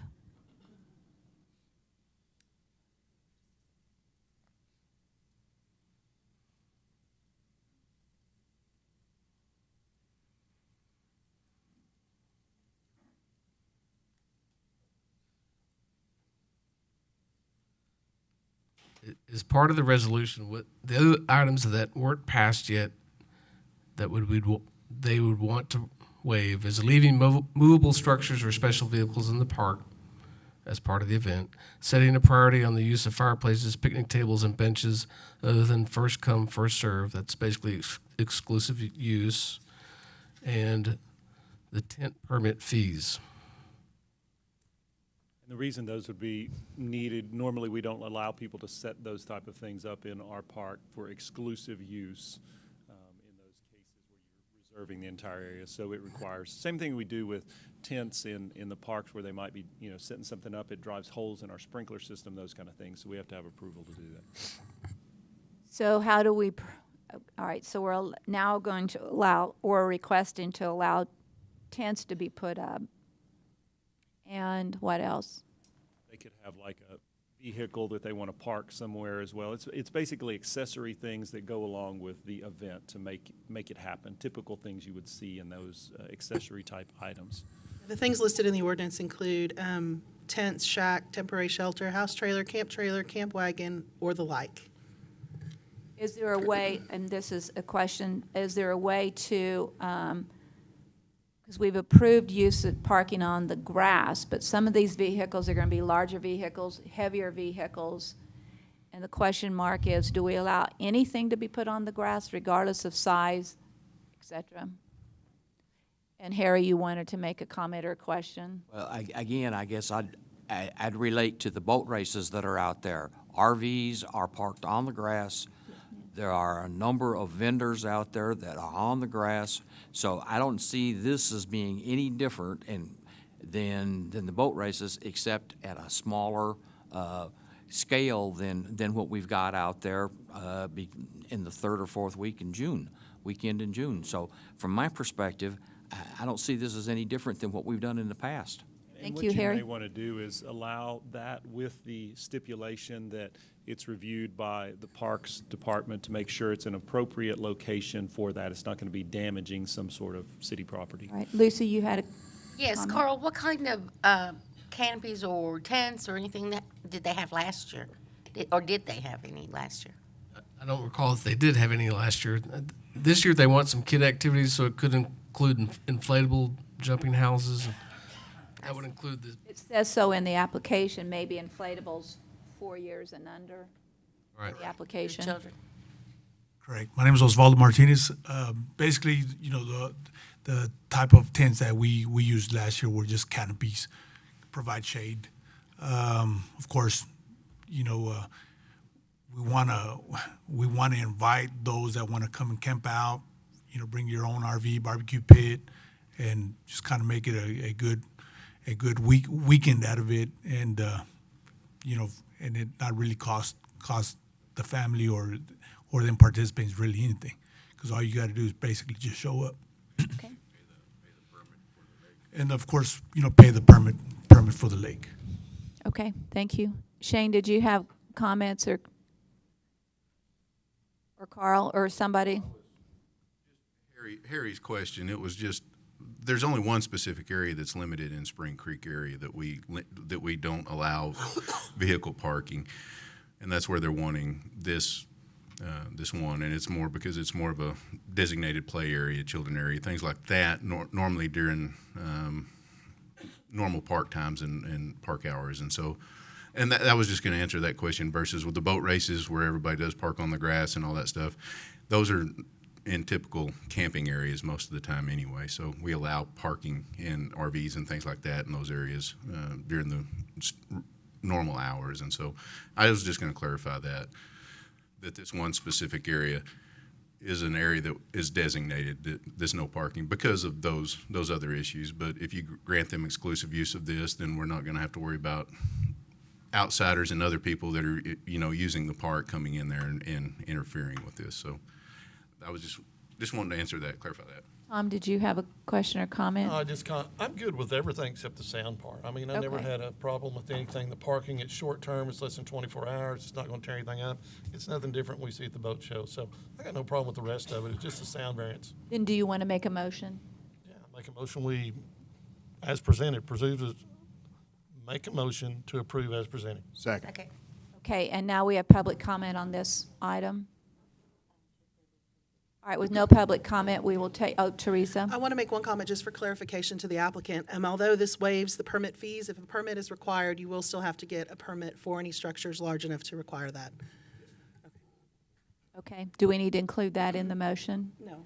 All right, with that, and there's been no public comment, then we'll take a vote. All in favor, say aye. Aye. With none opposed, motion passes 7-0. Yeah, that wasn't on the regular agenda. Good news, Egg. All right, item O, consider a resolution in I opposition. think Ann. Oh, sorry, Ann, sorry. Consider approving a memorandum of understanding with the Office of the Governor outlining the city's responsibilities for the maintenance of the Texas Music Industry Directory. Daniel, you're on. Actually, what I'd like to do is invite our Vice President for the Convention and Visitors Bureau, Diane Bays, to kind of talk about this. It's a really exciting deal, so I'll let her take this one. Thank you, City Manager. Thank you, Mayor, City Council. Diane Bays, Vice President of the Convention and Visitors Bureau under the Chamber of Commerce. As I think most of you know, we sought out the film-friendly designation and got that a couple of years ago. And so the Texas Music Office under the Governor's Office has now created a music-friendly community designation, and there are 7 cities currently that have received that designation. It's fairly new. It's a little more difficult than the film-friendly designation. One of the things that is required is this MOU that is brought to you to name a liaison to work with the Texas Music Office, and what we're proposing is that you name the Convention and Visitors Bureau as that liaison. Several other items that also are required is working with a 501c3 in our community. So we have been working with Jamie Highsmith with the Cultural Affairs Council. As you know, they do focus on the arts, and so they not only focus on the visual arts, but the performing arts. So we are working with them. We've also worked with the Angelo State University Music Department to talk to them about the educational component that is required for this designation, as well as the database. The database includes capturing the musicians, venues, educators, retailers, radio stations, and any other entities that are part of the music industry in San Angelo, and keeping that database up to date through the Texas Music Office every quarter. So that is what it's about. Once we receive this designation, then the Music Office will come forward to San Angelo to determine the economic impact of the music industry for San Angelo. So it's really kind of a win-win for all of us to have them be a part of this organization and our community. And so we're excited about it.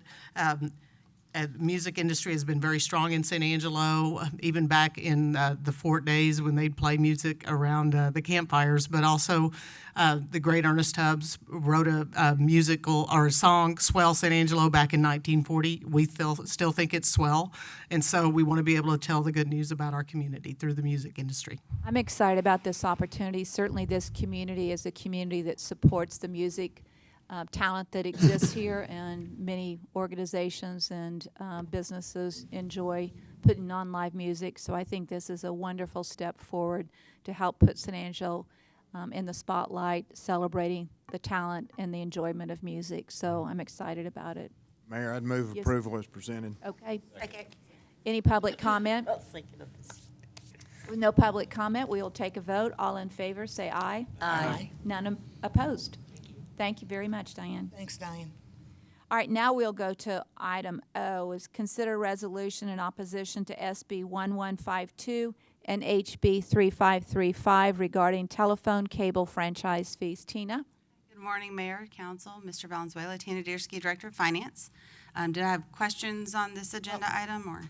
The reason I pulled that, Tina, would you just briefly describe the impact of these bills on revenues for the city? Yes, ma'am. Currently, so the bills are trying to give cable companies an opportunity to waive some franchise fees. So right now, cable company pays franchise fees for both the telephone portion of their operations as well as the television/cable portion of their operations.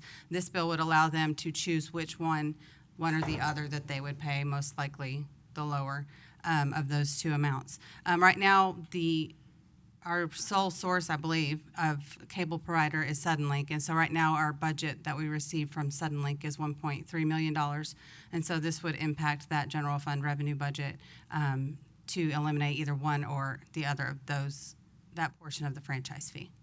So I'm sure that cities will be represented when these bills are voted on. Will we have someone from San Angelo So represented? I drafted a letter in opposition of the bills, and Mr. Valenzuela signed it and has sent it to our state legislators. And so this resolution would just be a confirmation by the city council that you also agree with our stance in opposing these bills. Does the Texas Municipal League also?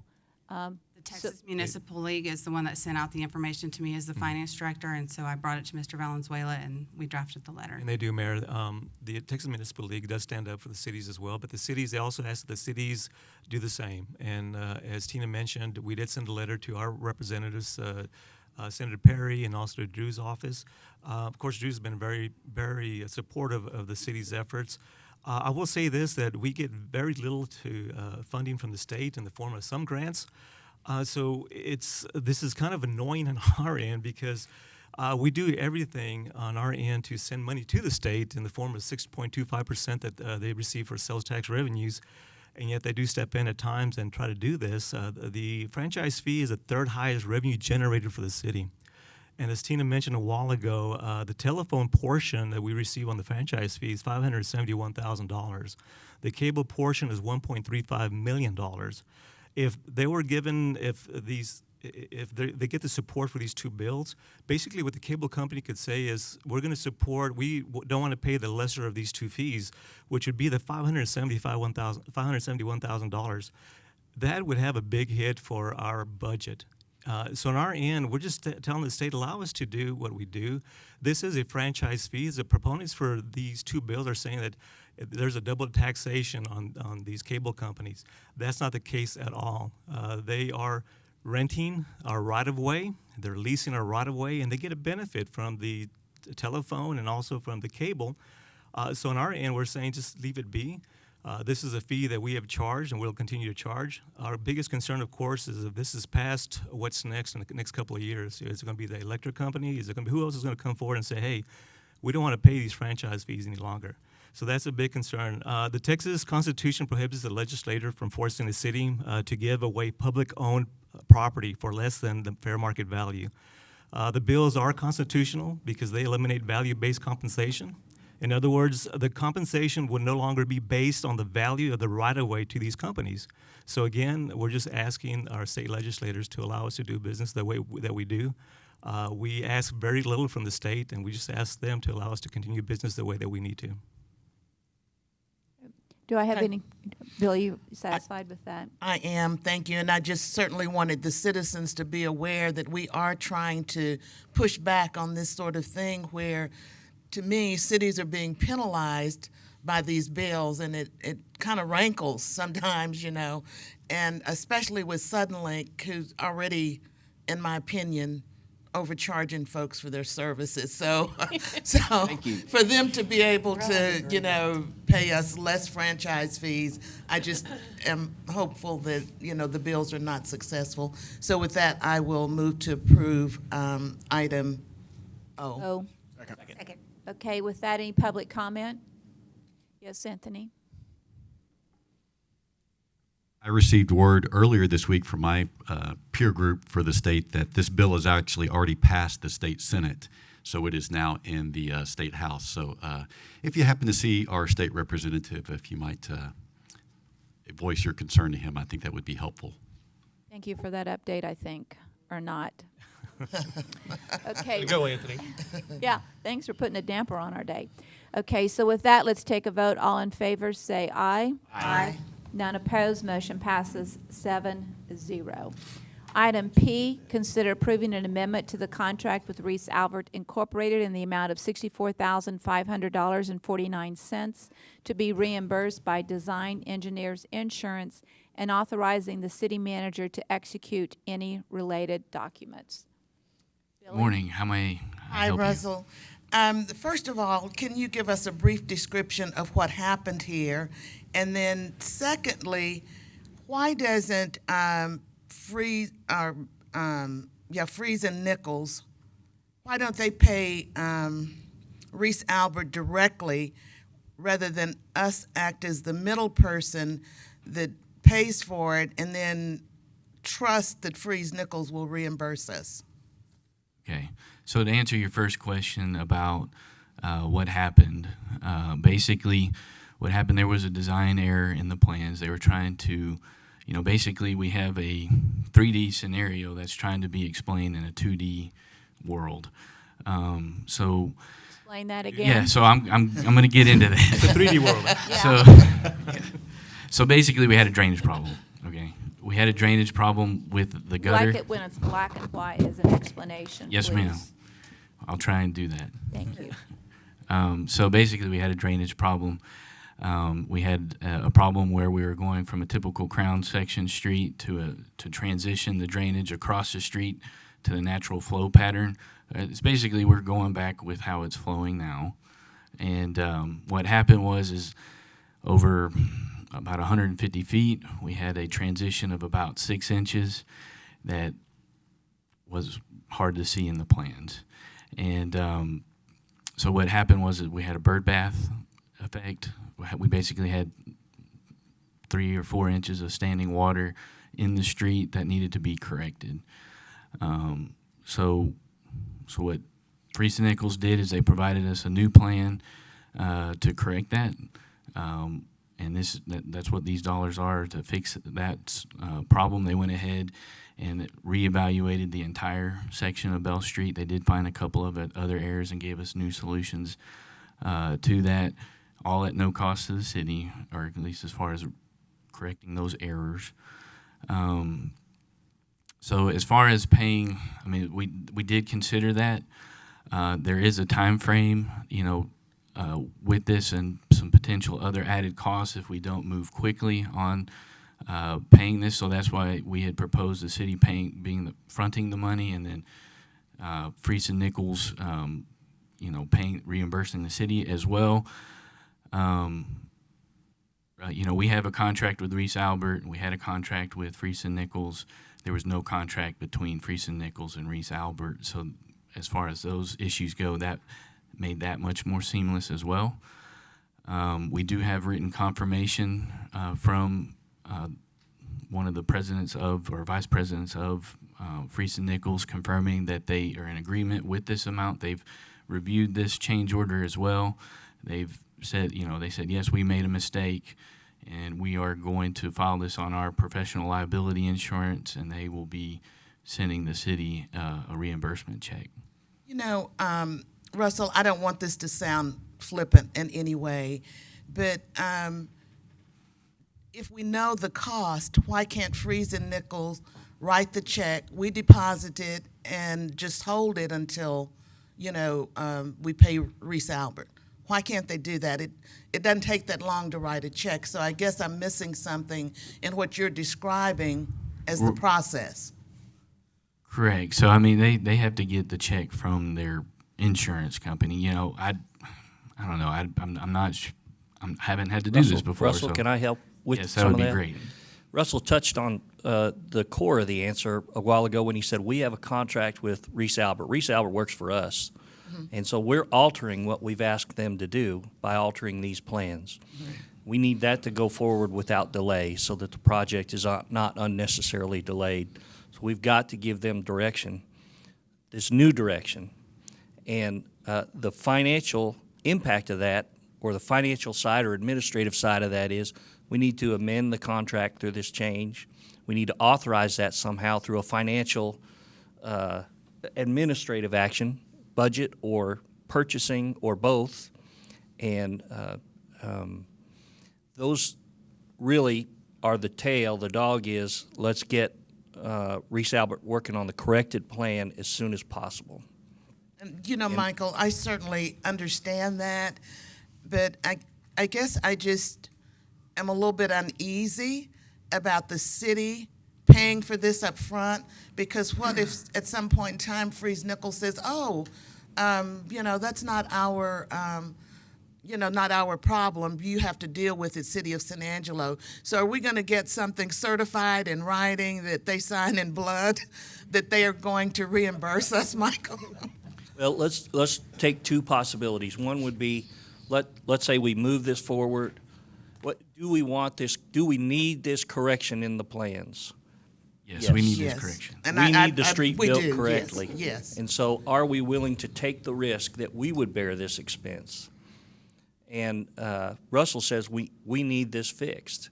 And so if we need this fixed and they promise to pay but then change their minds later on, I would imagine that would be an executive session discussion about, with our attorney, about how to proceed. Yeah, and then we're out of attorney's fees to, to get your it. I just attorney. don't see why, I don't We see already why paid they an can't attorney. pay. We do have a contract with this engineer, and so their error is covered underneath their contract. So we're not like just trusting their word. We do have a contract under which it has provisions that talk about how we can be reimbursed for those types of situations. So like Russell said, this is the construction end of that, which is a different contract. We have to get them paid. The change order provisions in the law require that we come to you to ask for that change order be approved. And then the reimbursement section comes under the other contract. That's the engineer contract. So it's not just, somebody's word. We also have that contract document that we've both agreed to as to how these things are going to be handled. Do you understand where I'm coming from? And I'm not going to beat this horse to death here, but I just can't wrap my head around why they can't pay us, whatever the damage is, why they can't write a check to us, and then, we deposit in our account, and then we pay, since we have the contract with Reese Albert. Well, as far as the timing goes, I mean, it may ultimately end up happening that way. Oh, but, okay. I mean, they are going through that process of getting the check from their insurance company at this point. We're just But- trying not to hold up the project. Exactly. We don't want to hold up the project. We don't want to incur any liquidated damages from Reese Albert for holding up the project on these changes. There's also other costs of, traffic and safety that from that aspect, we want to make sure that, while this area of construction is still shut down, that we're still working in that same area and not having traffic weave in and out of different For construction zones. efficiency, and the reality is this company works with us on many projects. I don't think they want to try to hurt us or harm us in this process, because Right. I mean, I Neither understand what you're saying, Billy, and I get it, and I think it's the correct questions to be asking. So, But Mayor, I remember with the Avenue P project, there was an issue with their design plan on the grading over there that we Correct. talked about when we talked about this. And so now this has come up again, and I just tell you, I have some concern about that. But I certainly do not, far be it from me to do anything that would hold up the Bell Street project, but I just don't think it takes that long to write a check to the city of San Angelo. you're correct. I'm You could- done. You're correct. You could probably write the check right now and get it over with and done. It seems like a lot of process for a simple Yeah. situation. So I with move that, to, I, okay. with that, I move to approve item P. In a second, any public comment? With no public comment, we'll take a vote. All in favor, say aye. Aye. Motion passes 7-0. Would everyone like a break? Yes, ma'am. Okay. We will take a break just a before we consent start the regular agenda. Hearing and the first reading of an ordinance amending Chapter 11 Utilities, Article 11.05 Water Conservation and Drought Contingency Plan by deleting the adoption date from ordinance language. And Allison, you will be presenting today. Thank you. Good morning, Mayor, City Council. Today I want to give a brief overview of what the Water Conservation and Drought Contingency Plan is, and that way you have some context relative to what we're amending in the ordinance. But it's reviewed and updated at a minimum every 5 years to adjust our goals and targets for what we want to see in terms of water conservation and usage within our city. It gets revised because there's always new technology and new best management practices that come about. And so you incorporate those as well as your historical data into that plan. And that's why it needs to be updated every 5 years. This plan is required by TCEQ, and it is also required to be submitted to Texas Water Development Board because of the financial loans that we have borrowed from them. So this is what is currently stated in the conservation ordinance, is the City of San Angelo Water Conservation Plan dated March 20th, 2014, and revised September 4th, 2014, which is on file at the office of the city clerk and available for public inspection, is adopted and incorporated herein. So what I would like to change in the ordinance is to this statement. So we remove those dates. And so when we do amend or adopt a new conservation plan, it doesn't require two readings of the ordinance. I can simply bring the plan back and y'all can adopt it.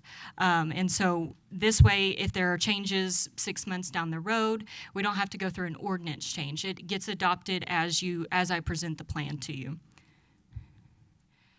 So the path forward is we'd like to amend the ordinance as stated previously, and then following the second reading of the plan or the ordinance change, I'll be bringing the new conservation plan to you for your adoption. The 2014 plan will remain in effect until a new plan is adopted. So we are not adopting a new plan or changing anything currently. We're just getting the ordinance ready to bring y'all the new plan in May 7th. So with that, I'll take any questions. Do I have any questions or comments from council on Allison's presentation? If not, then do I have a motion? So move. Second. Do I have public comment? With no public comment, we will take a vote. All in favor, say aye. Aye. Any opposed? Motion passes 7-0. Item B, first reading and public hearing of an ordinance amending Chapter 8, Offenses and Nuisances. It could be that too. Article 8.11, outdoor lighting, Section 8.11.005, light trespass, to change the allowable maximum intensity to 0.5-foot candles. Teresa? Ma'am, this is actually just a cleanup ordinance. When this ordinance was first passed, it was passed as 0.05-foot candles, which is a much more restrictive standard than we intended. So we're changing it back to what was intended to be 0.5-foot candles. And so how bright is that? That's a Bob Solis question, if he's available. Do you state your name first before you start? Teresa James, City Attorney. Trying to go by the rules. Also, Neighborhood Family Services. 0.05 is actually moonlight, so that's way too sensitive. Luckily, all the ones we've handled about half a dozen cases, and they've all been over 0.5, so they match up. I think it's that's a standard that that was recommended by the International Dark Sky Association, and we kind of stick with that. That's the standard, if you will. 0.5 is the standard. So. Do I have questions from council? The way that's written, no one could have a porch light. Is that right? What? The way it's written now, no one could have a porch light would probably hit 0.05. So yeah. I move to approve as presented. Thank Second. you. Any public comment? With no public comment, we will take a vote. All in favor, say aye. Aye. With none opposed, item B passes 7-0. Item C, first reading and public hearing of an ordinance approving a street name change for, quote, King Mill Drive and Wedgwood Court to King Mill Circle over the complete length of these street rights-of-way, 340 and 345 linear feet respectively. John? Thank you. John James, Director of Planning and Development Services. This area, and you'll see on a future slide, but just real quickly, this is King Mill Drive, and this is Wedgwood Circle. They are replatting this area to create a different lot layout, and basically they're going to create a circle drive that comes something like this. So rather than have two street names, they're renaming the one new street as the one proposed name, which is King Mill Circle. This is just another view and showing the future land use and zoning. It is neighborhood. It's zoned for low-rise multifamily, although most of the homes there are single-family homes. Rationale for approval, this does make it more clear with the reorientation of the street. It avoids future confusion. There is only currently one home addressed on the streets. That's this one here. They did write a letter of opposition that was in your packet. Basically, they don't like the hassle of having to change their street name. Their street numbered address is not changing, but the street name is changing for them from King Mill Drive to King Mill Circle. Part of the reason for that change, one question we had was, why not just leave it King Mill Drive as the whole name, and that would not affect that one property owner that's already addressed. That is not consistent with our naming standards for 911, being a a U-shaped circular street. Typically, they prefer those to be named circle as the prefix or the suffix for the street type. Staff does recommend approval, as did the Planning Commission unanimously. I'd be happy to answer any questions. There are a couple of conditions. Basically, the developer who's requesting this would be responsible for the cost of the street signs, for changing out the street signs for that area. And with that, I'd be happy to answer any questions. There's just one person that's going to have to change all their stationery and all of their envelopes, et cetera, with Yes, the address. All of the rest of these lots are undeveloped. That one home is the only currently developed home on either of those streets. So it faces into King Mill Drive versus Overhill Drive? It does. I think if we go back to the photo, you can see that most of these homes face the Overhill, but this one was built oriented towards King Mill Drive, and so they had the address, or they received an address off of King Mill Drive. Do I have questions from council? So, Tommy? John, I am assuming to change whatever needs to be changed on there, and that cost falls totally on them, even though this is nothing they agree with or requested. That's correct. I didn't mention one of their concerns is they have a brick house, and it has one of those inlaid stone carved things that has their street number and street name. And so assuming that they would want to replace that, they would bear the cost of that, as well as stationery, changing the post office, the hassle that goes along with all of that. Do I have other questions from council? I don't see enthusiasm for any motion being made on this item. I've never been a fan of street name changes, period. Going with what 911 wants is they want. Yeah. Circle, yeah. I move to approve as presented. Second. Any public comment? No public comment. We will take a vote. All in favor of the motion to approve as presented, say aye. Aye. None opposed. Motion passes 7-0. Item D, first reading and public hearing of an ordinance approving the abandonment of approximately 45.6 square feet of the North Chadbourn Street public right-of-way located adjacent to 50 North Chadbourn Street. John? Thank you. Again, John James, Director of Planning and Development Services. You can see here on Chadbourn, this is the Roosevelt building that's being remodeled. You can see in red there a very small sliver of right-of-way. When the right-of-way was created, it was created basically in two pieces, in this direction and then later this direction, and somehow just that little sliver got left out, and so this is cleaning that up. You'll see here is just the shape of that little parcel. Actually, I thought we had a map that shows the building. The building of the Roosevelt building actually encroaches into this area, so this would clean that up for them so that all of the building actually would lie on the private property rather than extending into the right-of-way. We did send out our notifications, received one in favor from the property owner and no opposition. There's been all these strange little things that have happened around this piece of property, so in order for them to be able to move forward on development of this project, we need to get all these little items addressed and cleaned up, else they can't move forward. So, Harry, yes? Move to approve as A presented. second? Second. Any public comment? With no public comment, we'll take a vote. All in favor, say aye. Aye. None opposed, passes 7-0. Item E, first reading and public hearing of an ordinance approving case Z19-03, a rezoning from the existing general commercial, heavy commercial zoning district, CG, CH, and two-family residential district, RS2, to general commercial, CG, on property located at 918 North Chadbourn Street. And John? Thank you. You can see the aerial photo here, but I think it shows what we're doing better on this map. You can see on the future land use plan, the entire property is shown for future commercial. However, the existing zoning splits the property right there. And so what they want to do is change the front part from CGCH to just straight CG zoning. But then there's a back part that is currently zoned for two-family residential, but it's been used as a parking lot for this business. So they're just cleaning up the zoning on the property that will allow this whole back parking lot to all be zoned commercial.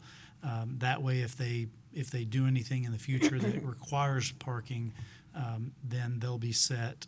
Are those cars that are parked there on that parking lot, or is that a building? I believe those right there. Are those cars? I think they're cars, but it's a little hard to tell from that. But it's not a residence? No. Because it's zoned residential, so just asking. Correct. Yeah, Cadillac Eldorado. I think that'll show up on the. Yeah, okay, go ahead. Give us an update, Tom. I'm good. I thought that was a 68 Cadillac Eldorado sitting there. There you go. This is the Could park. be living in it. This is the building in question that's up on the street, and then the parking lot behind it. Just a few pictures of that area. It looks like it's a little hard to tell here, but this is that back area, and so I don't think that's definitely not a building on that back parking lot. It was probably cars parked or something. Might have been something stored back there, but there's no residence on that property. Staff is supporting this, as did the Planning Commission. We did not receive, there was one in opposition, really just concerned about commercial encroaching into the neighborhood. However, as I mentioned, this is already used as the commercial parking lot for that business. It's a grandfathered use in the residential zoning, and this just cleans that up. To that extent, it's really not an encroachment of any additional new commercial into the neighborhood. As I mentioned, staff recommends approval, as did the Planning Commission. Be happy to answer any Do questions. I have questions or comments from council? Harry?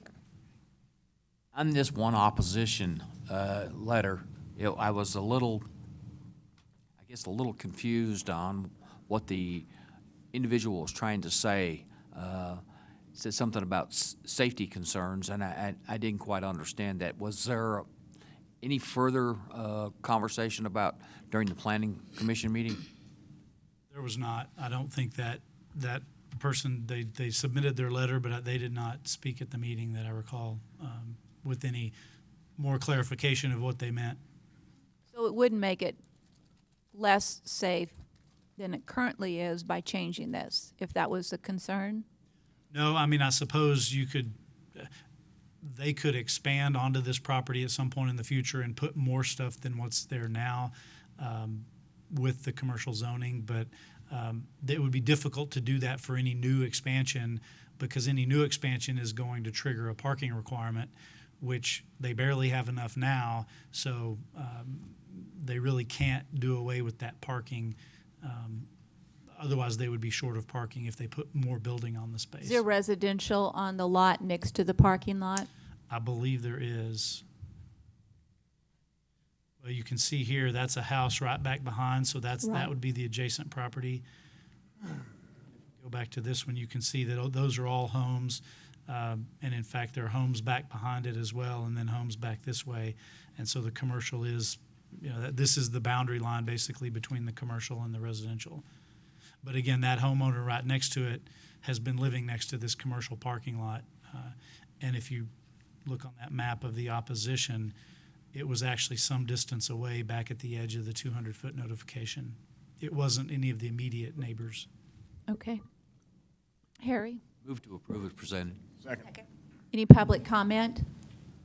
With no public comment, we'll take a vote. All in favor, say aye. Aye. None opposed, motion passes 7-0.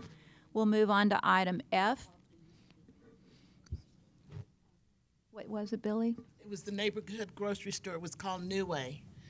And then it became a cosmetology school. John's paperwork says 10th Avenue, but it's really 10th Street. John, you'll make that correction. John? Billy said so. Go, Billy. You go, girl. Item F, first reading and public hearing of an ordinance for Z19-04, a rezoning from the neighborhood commercial CN and single-family residential RS1 zoning districts to the general commercial CG and office commercial CO zoning districts for land generally located between West Houston Hart Expressway, Howell Street, Freeland Avenue, and Mills Paul Street, comprising a total of 7.04 acres. Thank you again, John James, Director of Planning and Development Services. This is a request from Angelo Christian Ministries. This is the church and school here, and they basically own all the property shown on this map in red, mostly zoned RS1 and neighborhood commercial, so single-family homes. They don't have any immediate plans for this, but in anticipation of future expansion onto that property, either for parking, church playgrounds, additional school or church buildings, they're wanting to go ahead and rezone the property. You can see here this, the back part does have a designation of neighborhood, and then the front part up against the freeway is transitional. So the request is fairly consistent with that. But you can see here it is all zoned RS1 single family. And so they're proposing all the stuff that's labeled transitional, those properties would go to general commercial, that being the stuff, the properties closest to the freeway. And then to transition back towards the neighborhood, they're stepping that zoning down in their request to office commercial back on that part that is closer to the neighborhood. And they own that. Yes, they own all of this property that's subject to this request. I will point out, as you'll see in a second, that the Planning Commission vote was 4-2. The two opposition were a little concerned about the commercial going that deep into the neighborhood. They were okay with it along the freeway frontage, but were just a little concerned about going back into the neighborhood. Again, the majority vote at the Planning Commission was to approve it as recommended or requested. And has the church indicated, are they wanting to sell off part of that for development for general commercial, or is it why the request?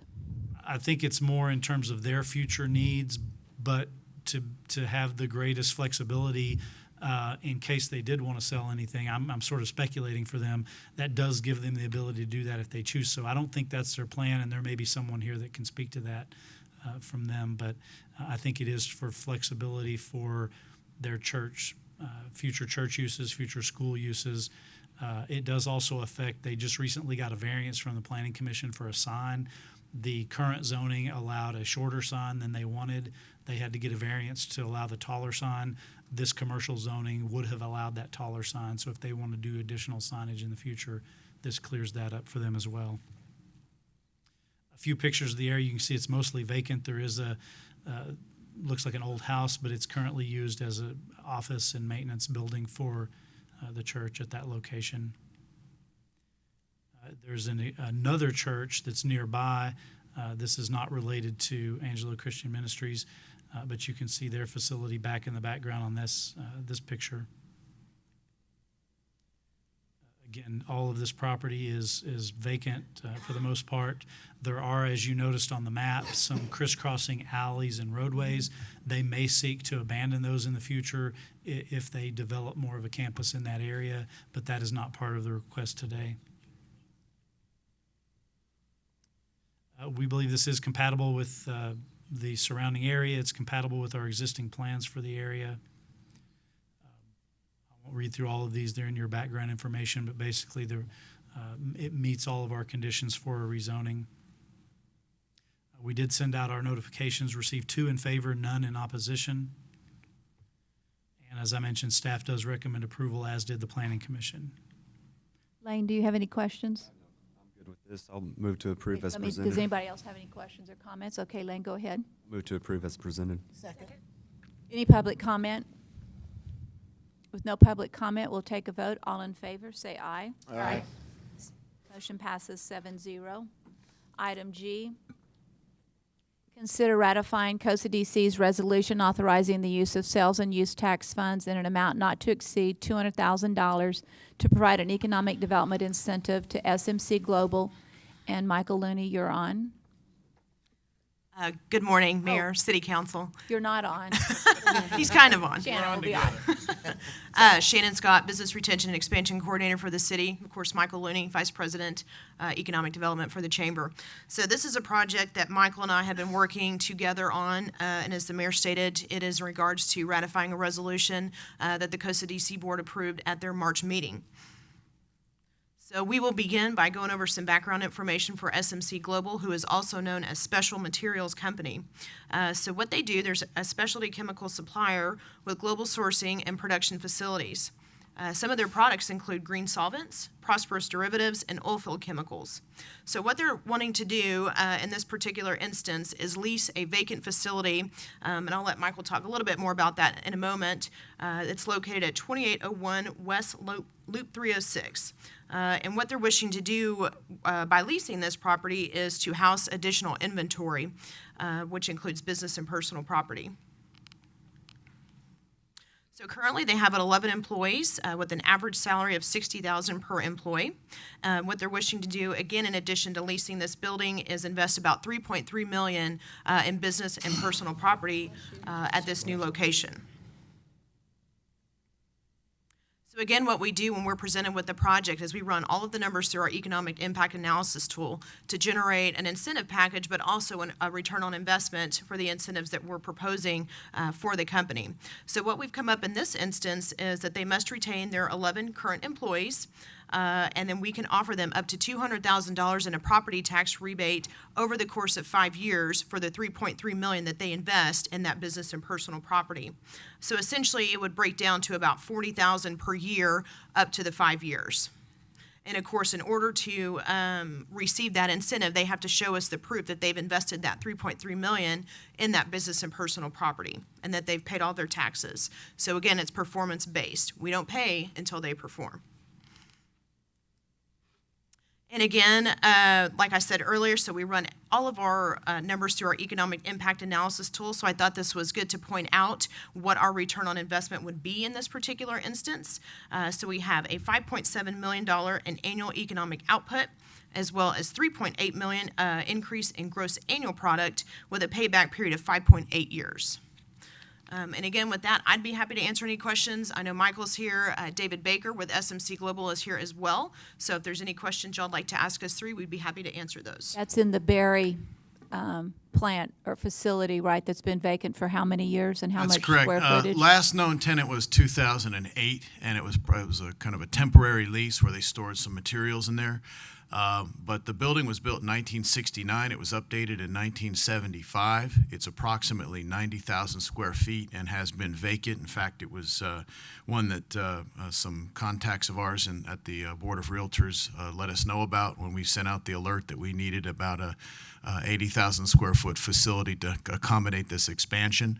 SMC Global was recruited into San Angelo in late 2017, completed it in early 18. They came in and leased two facilities, one for manufacturing, which is located on Cristobal Road, and one is located on Tractor Trails, the old Westco building. So they've taken down approximately 40,000 square feet of real estate, and this would now take them up by another approximately 90,000 square feet. So the company is on the grow. They're growing very rapidly. And they've had a very good experience in San Angelo and are continuing to continue to grow, which is good. This facility allows them to pivot if they need to into other products, which this company makes all around the world. And we're very proud to be presenting this request to you this morning. How long is the lease? The lease is for 5 years, and it has a couple of option periods behind it. Okay, do I have further questions from council? Billy, you look Move like you approval as might. presented. And Tommy has moved as and a second by Lane. Any public comment? With no public comment, we will take a vote. All in favor, say aye. Aye. Motion passes 7-0. We will move into item H. Consider ratifying Costa DC's resolution authorizing the use of sales and use tax funds in an amount not to exceed $50,000 to provide an economic development incentive to Intertel Services. And Shannon, I'm getting you on first. Thank you. Again, this is another resolution to consider ratifying for COCDC's approval for half-cent sales tax funds for Intertel. And again, just to give a little background information on what Intertel does, is they design, install, and services security systems with their main customers including colleges, school districts, government agencies, private businesses, and homeowners. So they are currently constructing, as you have probably seen if you've driven by their new facility, a 12,000 square foot building in order to assist with the expansion of their business with an estimated cost of about $2 million capital investment. That 12,000 square foot building is built where? And that is over off of North Bryant. I know Brady Gilbert is here with Intertel as well, so he may It's want to west come of up the and. Intertel building right now. Yeah, just making it public so everybody knows. Yes, ma'am.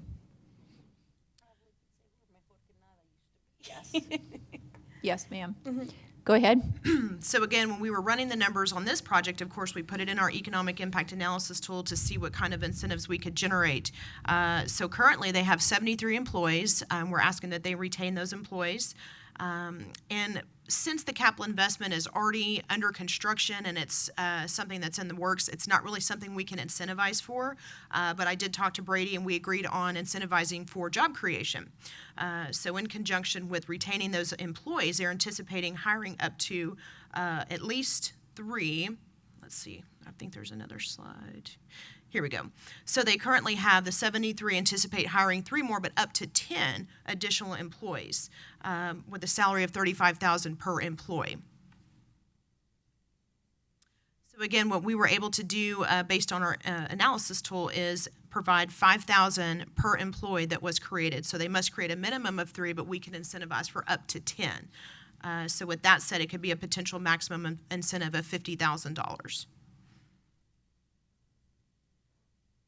And of course, here's the return that was generated. So we have $3.2 million in annual economic output, $2.1 million in gross annual product, as well as a payback period of 1.6 years. So a really quick turnaround on this one. Do I have questions from council? Move to approve as presented. Do I have any? Okay, no other. Okay, we got it moving forward pretty fast here. A motion, a second. Public comment. Trying to slow it down just a touch here. Okay. Then we'll take a vote. All in favor, say aye. Aye. None opposed. Motion passes 7-0. Thank you. Mayor, I did have some questions, but I'm a woman of my word, and I promised Tommy I wouldn't ask any more questions. Well, you So can that's ask. why I thought I saw a look that said I would love to ask one. Well, would you like to ask a question now? No. She swore under oath. But we're always open to changing our minds when asked to do so, should we stay need. till the very end. Yeah. He has taken it so far. Okay. Wonderful. All right, so let's move on to item I. Consider amending civic events policies as recommended by the Civic Events Advisory Board. And Sydney, I think you're on. Maybe they're going to go get him. We moved through this pretty fast. He might not have thought we could talk so fast. Well, Billy, there is time to open up for a question right now since we're waiting here. I'll bring you another box of cookies, Billy. That's what I'm about to say. He's my connection to Girl Scout cookies, so I got to be nice to him. I got fruit Also snacks. start on this one if you need to, Mayor. Okay. So basically, this item is coming from the Civic Events Board, and it's looking at, as you can tell in the background. Could you talk a little louder and into the Yeah, microphone? I may We not have can't been in hear. Yeah, my name, Rick Wise. So it's talking about some cleanups within our ordinances, looking at a variety of items associated with that. And so this item comes from the Civic Events Board. When Sid gets here, he'll kind of go through those, but you'll see that it covers a lot of things that are just clarity, which Teresa may be able to elaborate on as well, concerning our alcohol use, hookups. A lot of those are cleanups from things that are in there that maybe we don't have the ability to offer. It's just clarifying those items. And then it talks also. You can walk slowly, Sid. It's okay. He's talking. I'm talking. So Sid will get into the details of it, but this comes with a recommendation from the Civic Events Board, and he'll go through those details. Thank you. Welcome, Sydney. Hello. Good Hello. morning. Didn't think we were going to go this fast. I know, we got to talking really fast, and motions were flying faster than I could control the audience, so sorry. I'm going to try to keep up. Well, you have to go fast. All right, so we're going to go ahead and discuss the policies. I think that's where we start off first. Yes, sir. So of course our so fast we don't even know. So of course our board, Civic Events Advisory Board, we had a committee that met and we discussed all of our policies. We do this yearly, and of course we had a committee, and then we went ahead and recommended these changes towards our policies. Didn't want I to know move. I know how to press a button now. Down. Thank you. It's always opposite of what you think it should be. Wrong button. So of course, we'll start off with alcohol. We did delete the liquor liability insurance may be purchased through the city's risk management department. Of course, that part of it is actually, we still do give the client a chance to bring in their own insurance for the facilities, but we just do not handle that in-house anymore like we used to. The camper hookups, we deleted that there are no water connections. There are water connections and electrical connections, but there's just no sewer connections, so we just took that wording out of there. And then cap rates for public ticketed events, we deleted the word authority, and we added in once the rate is negotiated by the civic events manager, it must receive approval from the committee to authorize the cap payment. So we've been following that measure. For damage and cleaning costs, we added clients renting the El Paseo Concrete Pavilion or Farmers Market must clean up after the event has ended. We've had no issues with this, but we just didn't have that verbiage into the policies. And are all the other facilities already Yes, have ma'am. in the ordinance that they must clean? Yes, ma'am. Facility discounts, all we did was reword it to state to where deviations from this policy must be reviewed and approved by City Council with a recommendation from the Civic Events Advisory Board. And then for the facility use fee, we were trying to take out all the fees from our policy, so we did delete the nonprofit organizations will pay a facility use fee of 50 cents ticket or 25 cents if they qualify as multiple date users. And then on the facility use fee, this is something that we did add in there. Promoters may comp only 10% of the total amount of sold tickets. If a promoter comps more than 10%, the promoter must pay the facility use fee on each ticket above the 10% threshold. The way this does work is that, of course, let's say we sell 1,000 tickets, or a promoter sells 1,000 tickets. They're able to give out 100 tickets on top of that. If anything over that 100 tickets, they would have been charged a facility fee for giving out those tickets. It's a good change. And then also for smoking, we just added in smoking is allowed in designated areas, just to let customers know. And then for security. Can we go back on that just a Yes, minute, ma'am, we Sydney, if you can. wouldn't mind, before we move on? Creating smoking areas. Yes, ma'am. How do we address this thing called wind? Because we get a lot of wind around here. So what happens when we create a smoking area and the wind is in the wrong direction and it blows smoke into the audience? Or will they be far enough away from the normal audience that wouldn't be an impact, have an impact? For the river stage, it's actually in a pretty safe area from wherever everybody else is. We try to keep it, away from that area. And plus, when we do look at, I guess, the wind gauge, that was something that Assistant Manager Steve Kallenbach did bring up and discuss too as well. So we'll take it case by case as we go with the river stage events. As it pertains, though, to the smoking ordinance, it stipulates setbacks from entrances and all those kind of things, but it really does not address wind because, unfortunately, if it's in the winter, it's blowing from the north. If it's from the summer, it's from the southwest. So you can't totally work around that. So the ordinance itself, I don't believe, addresses that. Okay.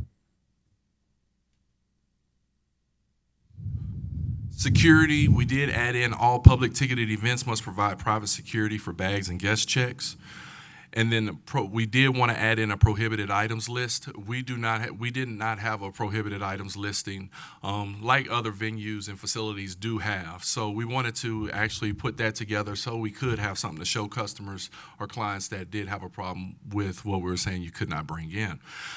Some of the items that we did list, and we all can go through this and measure out which ones we don't want: alcohol, animals, bottles, cans, and beverage containers of any kind, costumes, firearms, flask, inflatable objects, laser pointers, mace, whether it's pepper spray or tear gas, outside food or beverage, poles, sticks, or rods of any kind, sealed packages of any kind, swords, and video cameras. When you say sealed packages of any kind, so if I bring in a bag of potato chips that's sealed, is that allowed? It's No, not ma'am. because it says already outside food or beverage. So Yes, ma'am. when you say sealed packages, does that, and of course, if you say it's a bottle of vodka, if it's sealed, that is covered under the alcohol element that is not allowed. So these items, these prohibited items, are inclusive in all of our facilities? Yes, ma'am, for public ticketed items. I would like to add, though, that the firearms does have to be regulated still by the state statutes that govern firearms, so there's going to be a little bit of deviation from a straight prohibition on that. But we wanted to make the statement that generally, as a rule, firearms are not included. Okay. Yes, Billy? I'm sorry, Tommy. But Sid, when you say animals, does that include service animals? That's the next part of it. So exceptions will be made for those with medical requirements and or special needs as well. And then this is only for all short-term public facility agreements must abide by the prohibited items list. Do I have questions for Sid on any of his presentations so far? Tom? Sid, on some of this, how are you going to regulate it? Like most women I know do carry mace or pepper spray on a keychain or something. I mean, I'm looking, you've got something here that's really broad.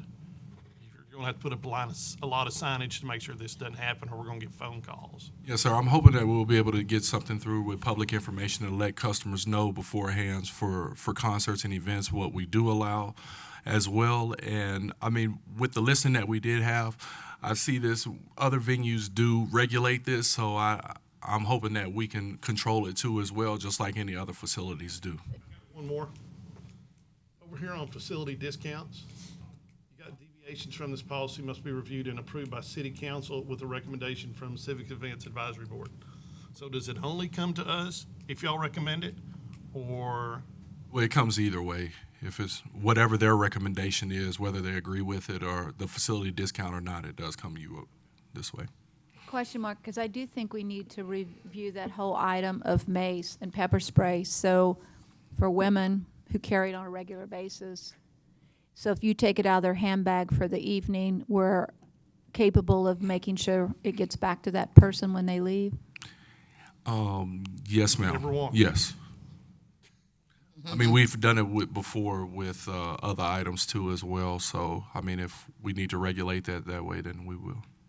And may I ask why one would ask that mace or pepper spray be not allowed? And it usually is a female probably carrying it, not a male. Is there reasoning behind that? Personally, I'm for it, or I'm either way you all would like to see it. I mean, I can see it from the side of somebody just having mace inside if there's a fight and they're just starting to spray it on everybody. You know, I don't think it's just about what that the person that's carrying the mace, them in a situation with somebody else. I think it's about everybody else that's surrounding as getting bothered by the mace or the pepper spray as well. And I think in these events where they were probably coming from is it's in a controlled environment, so Right. that there is a disturbance, and you have PD there, you have officers there to assist in that controlled Makes sense. environment. And so they want to control it that way. But of course, once you get outside the gates, that's a different story. All right, that makes sense. That's a good reply. Yes, Tom? My one question here is, what if you miss it when it comes in, and then somebody has it? I mean, That can always happen also with a bag of chips. It clearly is not 100% foolproof, but the intent is most people try to follow the laws. And Do I have other questions or comments from council? Sid, was that the end of that presentation? Yes, ma'am. Okay, so then with no other questions or comments, do I have a motion? Move to approve as presented. A second. Any public comment? With no public comment, we will take a vote. All in favor of approving the policies as presented by Sydney, please say aye. Aye. With none opposed, motion passes 7-0. I was going to say Mays passes 7-0, but okay. Then we're going to move on to item J, consider allocating up to $50,000 for capital projects from the Civic Events Fund Balance for facility improvements. So another item that, of course, that we've discussed in the past, we just did our facility improvements phase 2. We've wrapped up all of those items. So let's go ahead and take a look at all of those needs that we took care of. Of course, we had safety needs at the Coliseum, chiller replacement for the Coliseum, staging was for the Coliseum as well, the LED lighting and the spotlights as well for the Coliseum. The only other facility improvement that we had was electrical repair for the river stage. The total amount that we requested in fiscal year 18 was $374,000. The total amount that we spent was $326,000, with improvement project savings of approximately about $47,000 that we saved from those projects. So with the savings that we had, we looked into other projects that we wanted to have some attention on, and currently what we were looking at was items for the, sorry, I'm getting ahead of myself. So here's pictures from whenever the old chiller was taken out and we received a new chiller. Of course, the LED lighting for the Coliseum, if you haven't been to the Coliseum and seen the LED lighting, of course you can set up something with me and come check it out. It's definitely something different than what we've had in there. Of course, we got new spotlights. We're very excited about our new spotlights, and of course our new stage. The stage that we did have was the original stage from 1958, so we were glad to get this new. We were able to move this one a lot better than what we did with the last one. They obviously made product very strong and sturdy to last that many years. Let's It hope definitely this was. next one lasts that long. I think that's older than Tom. So the facility improvement. So this is what we would like to see done at the Paseo. As we did with the Coliseum, we did the LED lighting replacement. We would like to do that as well, with a cost of $10,900. UV protective netting to protect us from the pigeons. We would like to be able to save on the time of cleaning up for our staff. And then parking lot maintenance. If you've seen the parking lots on the east and west side of Paseo, they both need a lot of work done to it. So we would like to be able to get that maintenance done as well. The total estimated cost was $56,800. Of course, the east and west side of Paseo. But does there need to be painting done on the inside? Because I think the last time I was in there, it looked like there was some significant painting that needed to be done. Yes, we can And do the painting, restrooms, too. and we can take care of that in-house with the budget that we currently have. Okay. Of course, that's for the Paseo. Sorry. Any questions on the Paseo, the needs that we have for the Paseo? Let me get back to this slide for you all. All right, so you have 50,000, but these costs come to 56,800. Where's the other 6,800 going to come So from? the other 5,000 is actually coming from, and somebody took it off, but the other 5,000 is actually coming from our current budget that we have right now for fiscal year 19, and then the other portion of it would come from real estate. But if it's only $6,000, then we'll just go ahead and cover it all ourselves. Okay, do I have further questions from council? Do I have any further questions? No? Okay. Harry? Yes. Why real estate? Because they are the ones that actually collect the Paseo rental for the Paseo, for Los Panchitos, I'm sorry. That's mainly associated with the parking lot use. Any further questions or comments? I move to approve as presented. Second. Okay, with a motion and a second. Any public comment? Steve?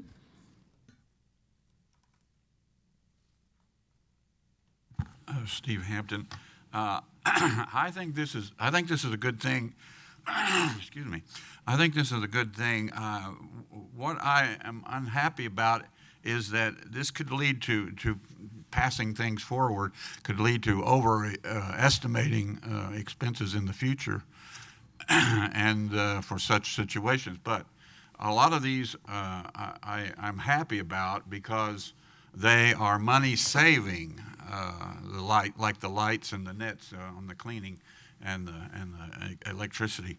So, but I'm just concerned about overestimating in the future. Thank you. Mayor, if I could. Yes, you may. Steve, that's a good point, except that Sid doesn't have the authority to spend those savings without coming back to council for or going through the budget amendment process.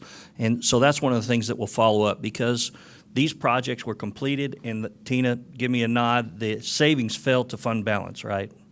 And so finance will bring us back a budget amendment to reauthorize those savings. He can't just automatically spend them at this point.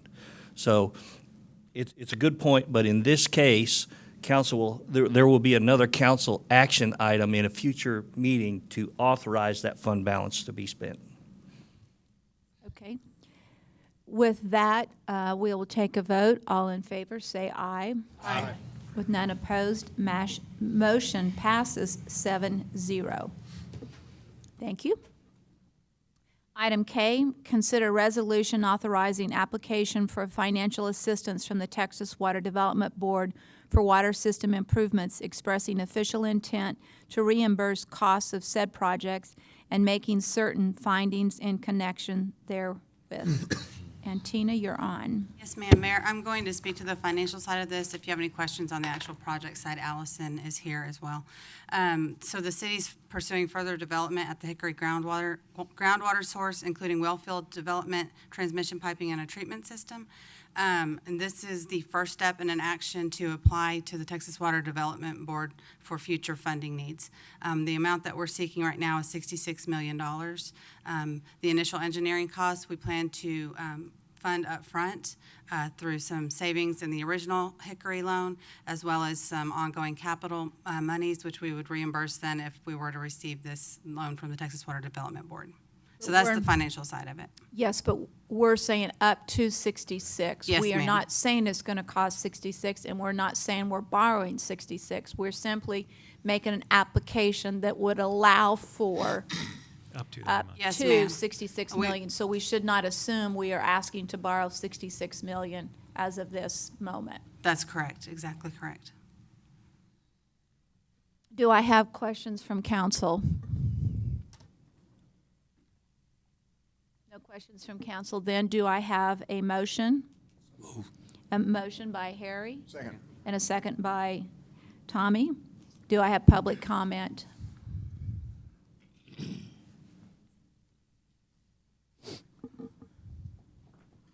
Steve Hampton, yeah, I'll respond to that. You say you're not going to ask for it, but you're planning on spending 150 million, but you're not saying you're going to ask for 66 million. I think that's humorous. Thank you.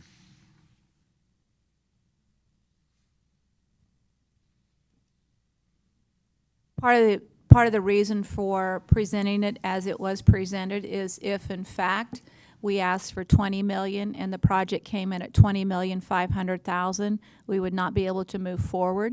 And so what we're trying to do is to set a maximum limit, and that does not mean that we want to borrow that amount, but we don't want to be short-sighted in terms of what it might cost, because we don't know what it's going to cost right now.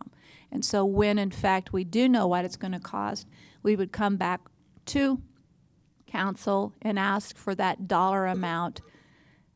Yes, ma'am. That would be the result of the process going through the whole application with the Texas Water Development Board. And addressing our water needs is not humorous, by the way. It's something that we take very seriously. It's something that needs to be resolved, and that's something we're moving forward with. So with that said. Okay, and so we have a motion and we have a second. We've had public comment. We will take a vote. All in favor, say aye. Aye.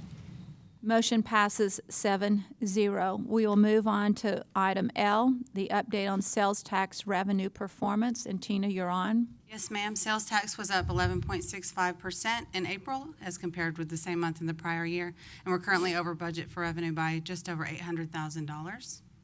And I want to remind everyone that in our budget strategy session, we made a motion to support all additional tax revenue to go towards infrastructure needs on streets. So I just want to remind everybody that as of this date, we have this amount of money. We'll see if it continues, but we look forward to spending that money on improving our streets. Thank you. Thank you, Mayor, for that reminder. And then here's your sales tax by industry for the month of March. And so wholesale was up, manufacturing was down, ag was down, but retail was up. Is that due As to the well as Amazon dollars? I hope so. Okay. And food was up. We're eating a lot. Okay. And professional services was back up again. So, and thank you for doing the research on the last one Yes, ma'am, to you're very welcome. explain the general services. That helped a lot. So thank you. All right, so this was the completion of our regular agenda. We will now move into closed session, executive session under the provision of Government Code Title V, Open Government Ethics, Subtitle A, Open Government, Chapter 551, Open Meetings, Subchapter D, exceptions to requirement that meetings be open under the following sections. A, Section 551.072, to deliberate the purchase, exchange, lease, or value of real property if deliberation in an open meeting would have a detrimental effect on the position of the governmental body in negotiations with a third person on 1, Mills Paul Addition, Block 24, 2, property commonly known as City Farm, 3, Lake Nasworthy Addition Group 7, 4, Lake Nasworthy Residential Lot Leases, 5, 2838 College Hills Boulevard, 6, 1/4 section plus or minus out of abstract A-8071-5-0178, J.C. Matthews Survey northeast of the city within the ETJ. We will be out for approximately 1 hour and 15 minutes, and that means that we will be back here around 12:30. Consider items discussed in closed session if necessary. There are no issues to be discussed, so we will move on to consideration of approving various board nominations. Concho River Water Master Advisory Committee, Allison Struby, Director of Water Utilities, to a term ending August 2020, and Chuck Brown, Consultant, Upper Colorado River Authority, to a term ending August 2021, and Economic Development Corporation, Todd Coles, for the mayor, to a second term ending February 2020. So move. Second. Any public comment? No public comment. We'll take a vote. All in favor, say aye. Aye. Motion passes 7-0. Announcements and consideration of future agenda items. Allison, what I would like us to do in the next 60 to 90 days is bring back and open up for discussion the raw water pricing. Any other items? With no other items, may I have a motion for adjournment? Move we adjourn. Second. All in favor? Aye. Passes, and we are done at 1:03. Way to go, Mayor.